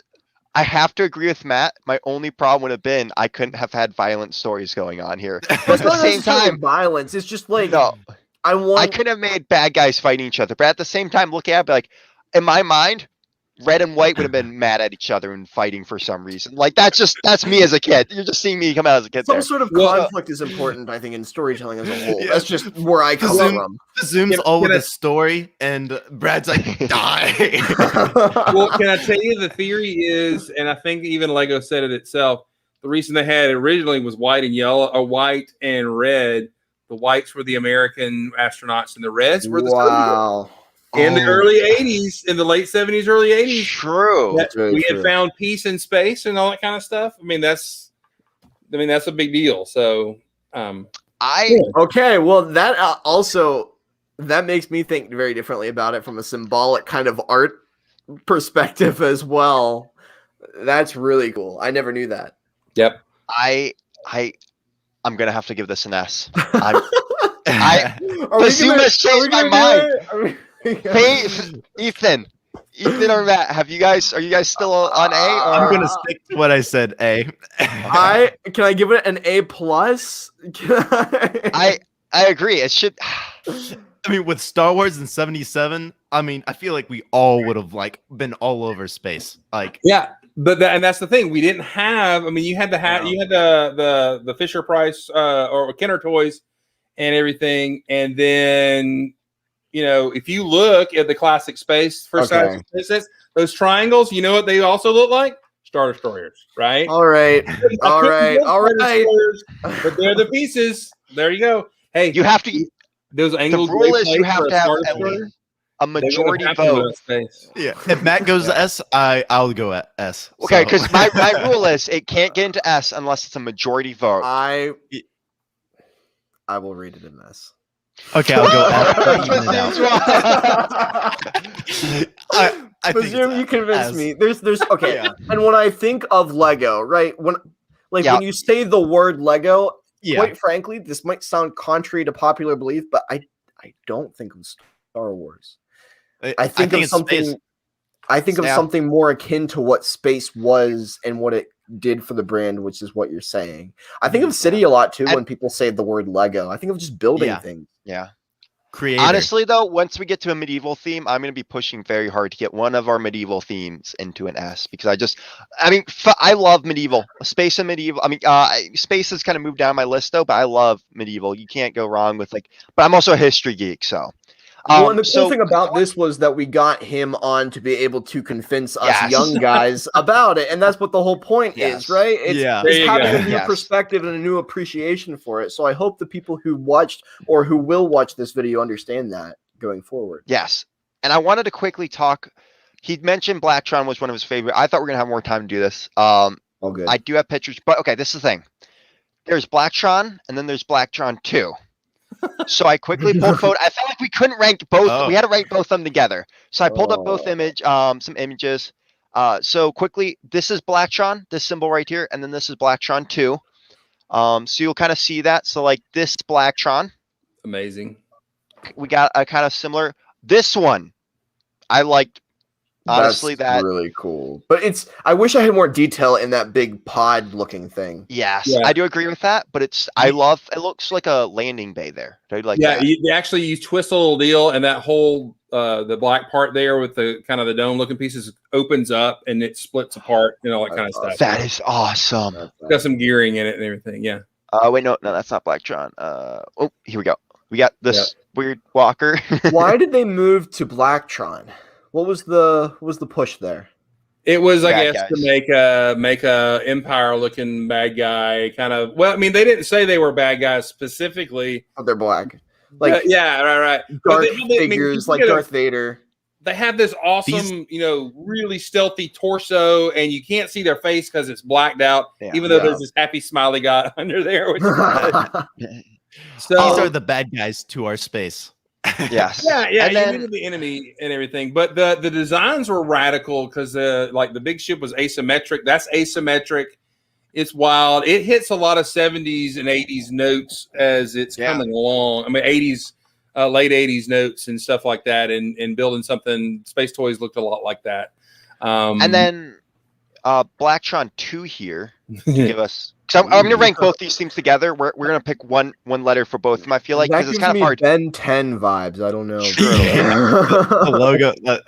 So let me just say something about this when this came out. So the ships are interconnected. You can pop that ship right there apart. The front pod will then attach to every other Blacktron ship. Ooh, so interconnectivity was great. Blacktron 1 had some of that. Blacktron 2 did that really well. Blacktron 1, the figures were amazing. Blacktron 2, it looks like they went to Miami to the beach and got them airbrushed and put a big stupid bee on the front of their outfits. And like, we're Blacktron, look, a bee. So that was really like a what? That was to me that was the first time Lego made I'm like, what are y'all doing? But the ships in actually Blacktron 2 may be even superior to me than Blacktron 1 because they made a dome, a globe, right?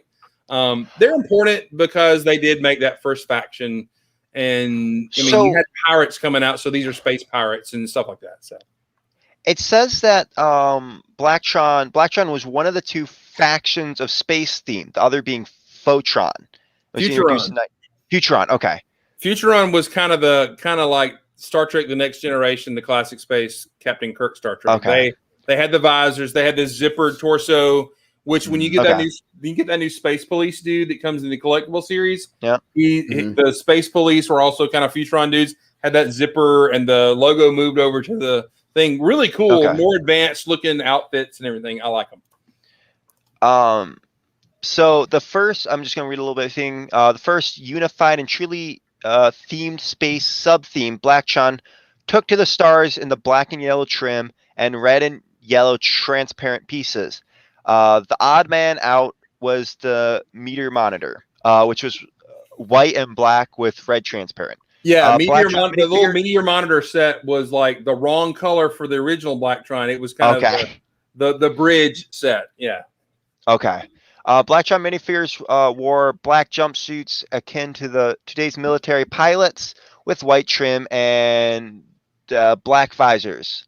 Stylish, sleek, and intimidating Blacktron was a major step up from the rather clunky designs and values of classic space. Clunky designs, my rear end. But anyway. I'm just gonna say though, this looks awesome. I opened that up and I was like, I would actually buy that. Also love these little miniatures that we got going on here. But look at the stupid bee. And those arrows on the wings are pointing to his butt. I don't know why, but anyway, go ahead.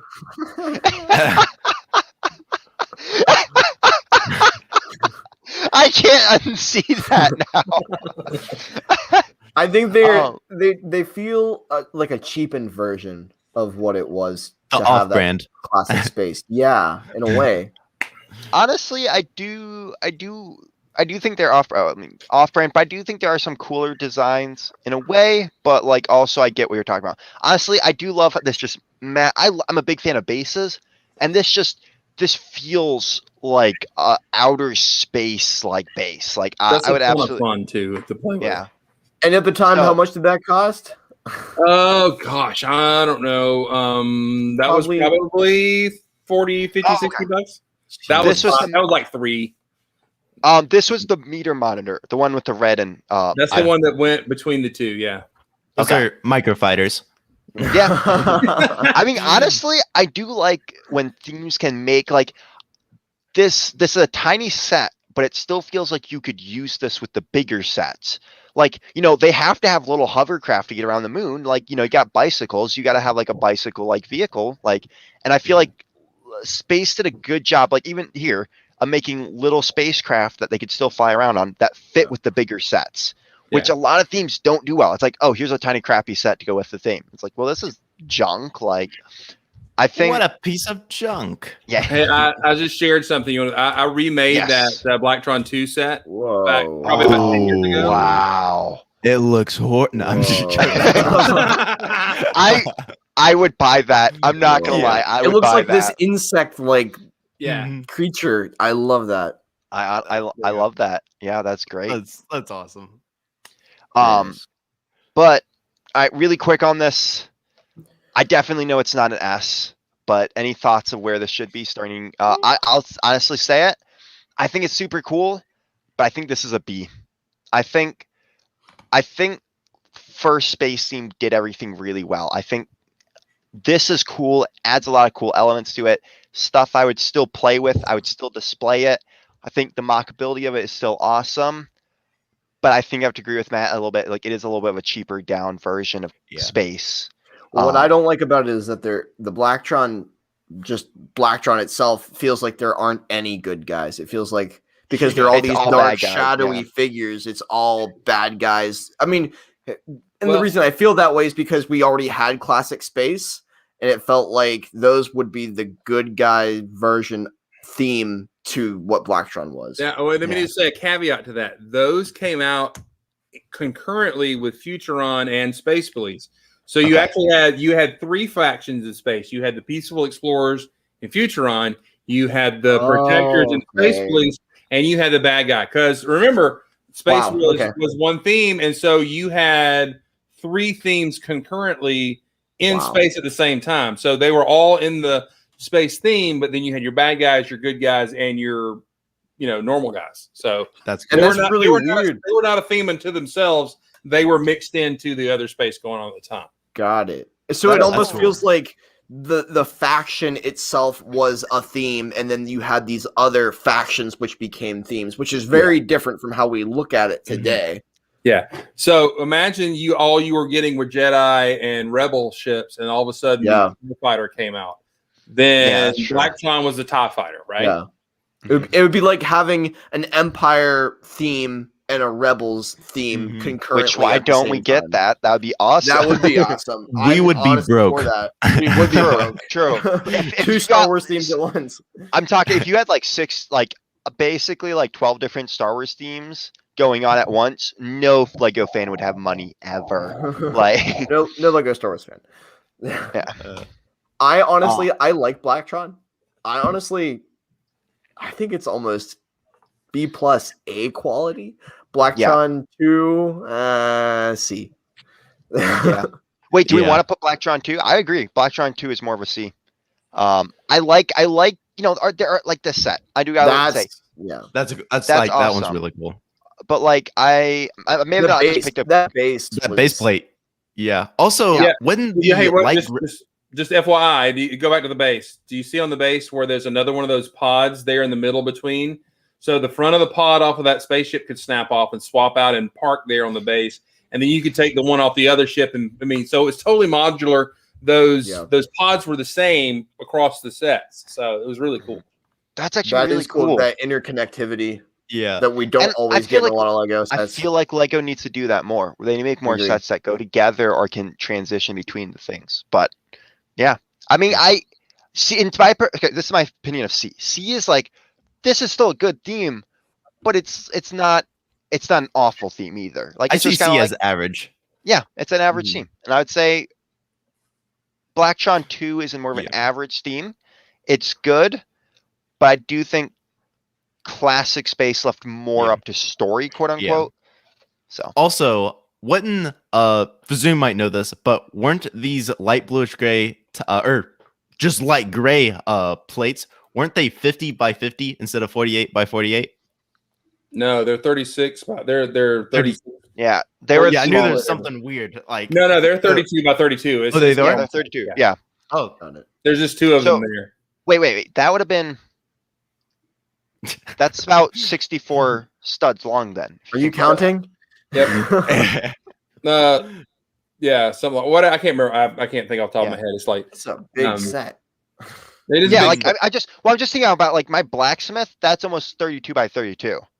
Like that's insane. That's crazy. But I mean, if you look at it, there's a lot of big pieces there, so it makes sense. Mm-hmm. So, I'm gonna go C. Ethan. I'm gonna go C as well. I think it's really cool, but I mean, it's pretty cool. Okay. Fazoom. So that's Blacktron 2. I think Blacktron is more of a B, but Ethan. Yeah.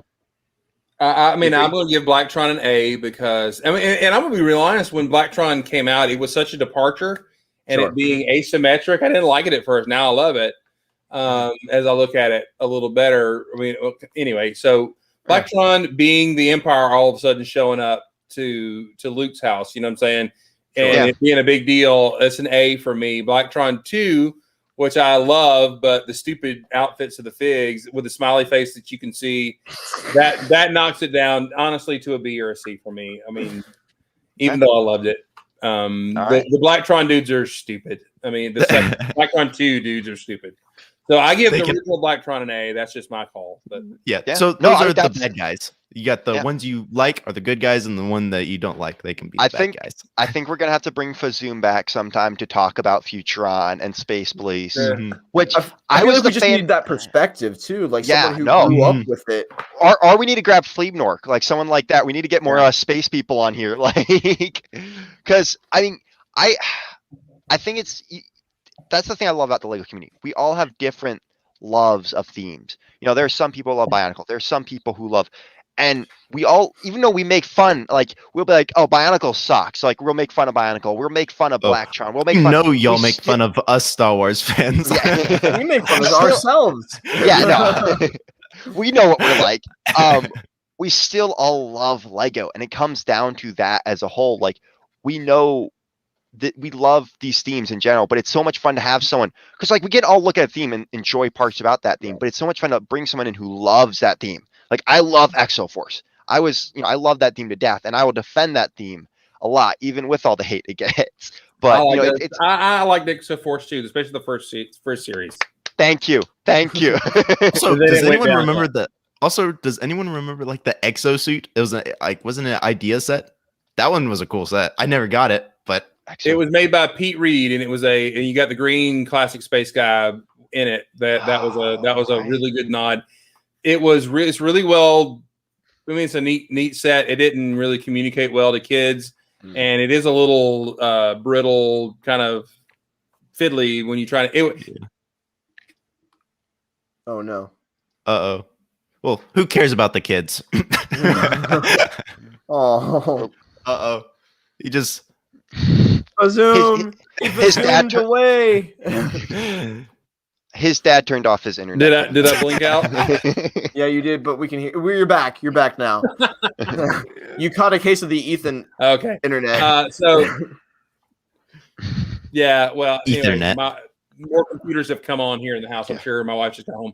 But anyway, so it was a great set. It didn't sell particularly well, but there was a little cartoon short made about it. I mean, it was really cool. It didn't have Benny. That's something really important about Classic Space right now. Benny in the Lego movie kind of gave a shot in the arm to everybody. Benny was made by those guys who played with those space guys. The fact that his chin strap broke, that I love that. Is totally because they played with Lego, and as an old guy like that, I'm like, they know the deal. I mean, so that really yeah. The reason his there it is. Well, I know he's new that. I actually don't even remember this set. That is so. I didn't even know that was a set. I thought that was a mock. Yeah, that actually. I got one for like $35 on Facebook. They're not super expensive. Lego had to. I mean, they didn't sell it super well. They're really good. They're a really great parts pack, right? But the little turtle's the best part in the little set, and the little green space. I love that. It's so cool. I mean, I love how we got the Benny Space Pack, and I actually found that at Kenny Drugs for like $10 recently, like a bunch of them. I mean, I think it's such a great pack that they made it, especially for classic space fans, just to be able to buy them up to get more, of all those different colors. Let me just say though, I mean, the pink was kind of cute and everything. All right. Yeah. But the thing is, the old guy here wants a red redone in the new. There's no red spaceman. There's no blue spaceman. There's no black suited spaceman, and I need those because the white and the red. I mean, the pink. Yeah. It looks like the red guy left his suit in the wash and whatever. I don't know. And that's great. Another color space person. That's fine. You make girl, guy, whatever.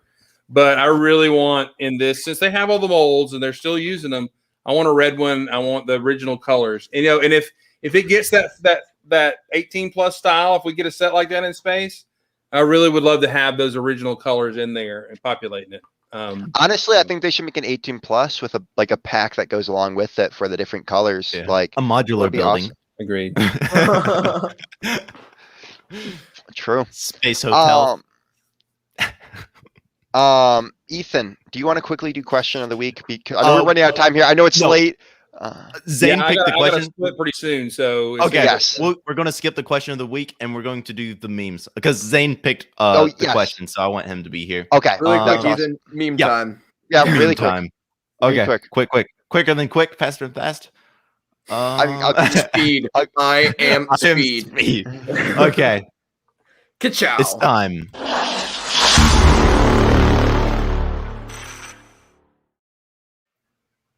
I like that.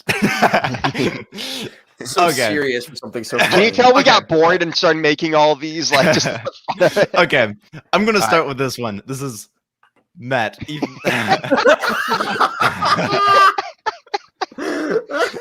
It's so true, and that's the funny part. But who's who? But who is who? I'm the one with the tongue sticking out. I gained quick, and then I'm struggling the last month or two. I think that's true. I have to agree with that.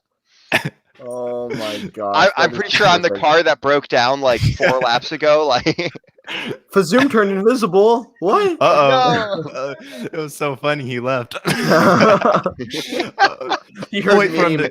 He heard me. He's like, "What's that?" The other two, I'll wait for him because they're technically space. Oh yeah. That's so funny. That was great, Ethan. I love that. I love that. Oh my gosh. I do have a bit of a mustache. Yeah, well, I'll let you grow it out. You got the mustache going on? He's back. Sorry, 50-year-old bladder. Anyway. Okay, we understand. Did you see? Yes, I did. That's hilarious. Okay. No, okay. The real one. The real one. Okay. You have big reviews. Hey, that actually is Honest Engine, especially early when Lego didn't have a lot of kind of say at what Lucas was saying. Lucas is one of the reasons that Lego Star Wars doesn't, or Lucas is the reason they didn't do a lot of space themes other than that, because you didn't want to take business away and attention away from Star Wars. So Lucas killed space right there. No. Oh, really? I mean, honestly, though, how can you take like the number of sales that go to Star Wars from just kids? If you made a space theme, I feel like it wouldn't do, like, it would be fine. Like, it wouldn't even take that much away from Star Wars. Now, because Lego Star Wars is its own brand that Lego has. Mm-hmm. Everything else. True. Yeah. Okay. And then the last one. This next meme, it has Fazoom in it. You're gonna love this. We're not gonna see you again.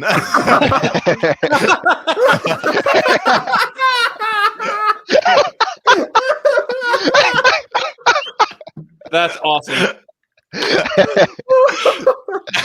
Can you put these on Instagram? Like, I would love to see that on Instagram.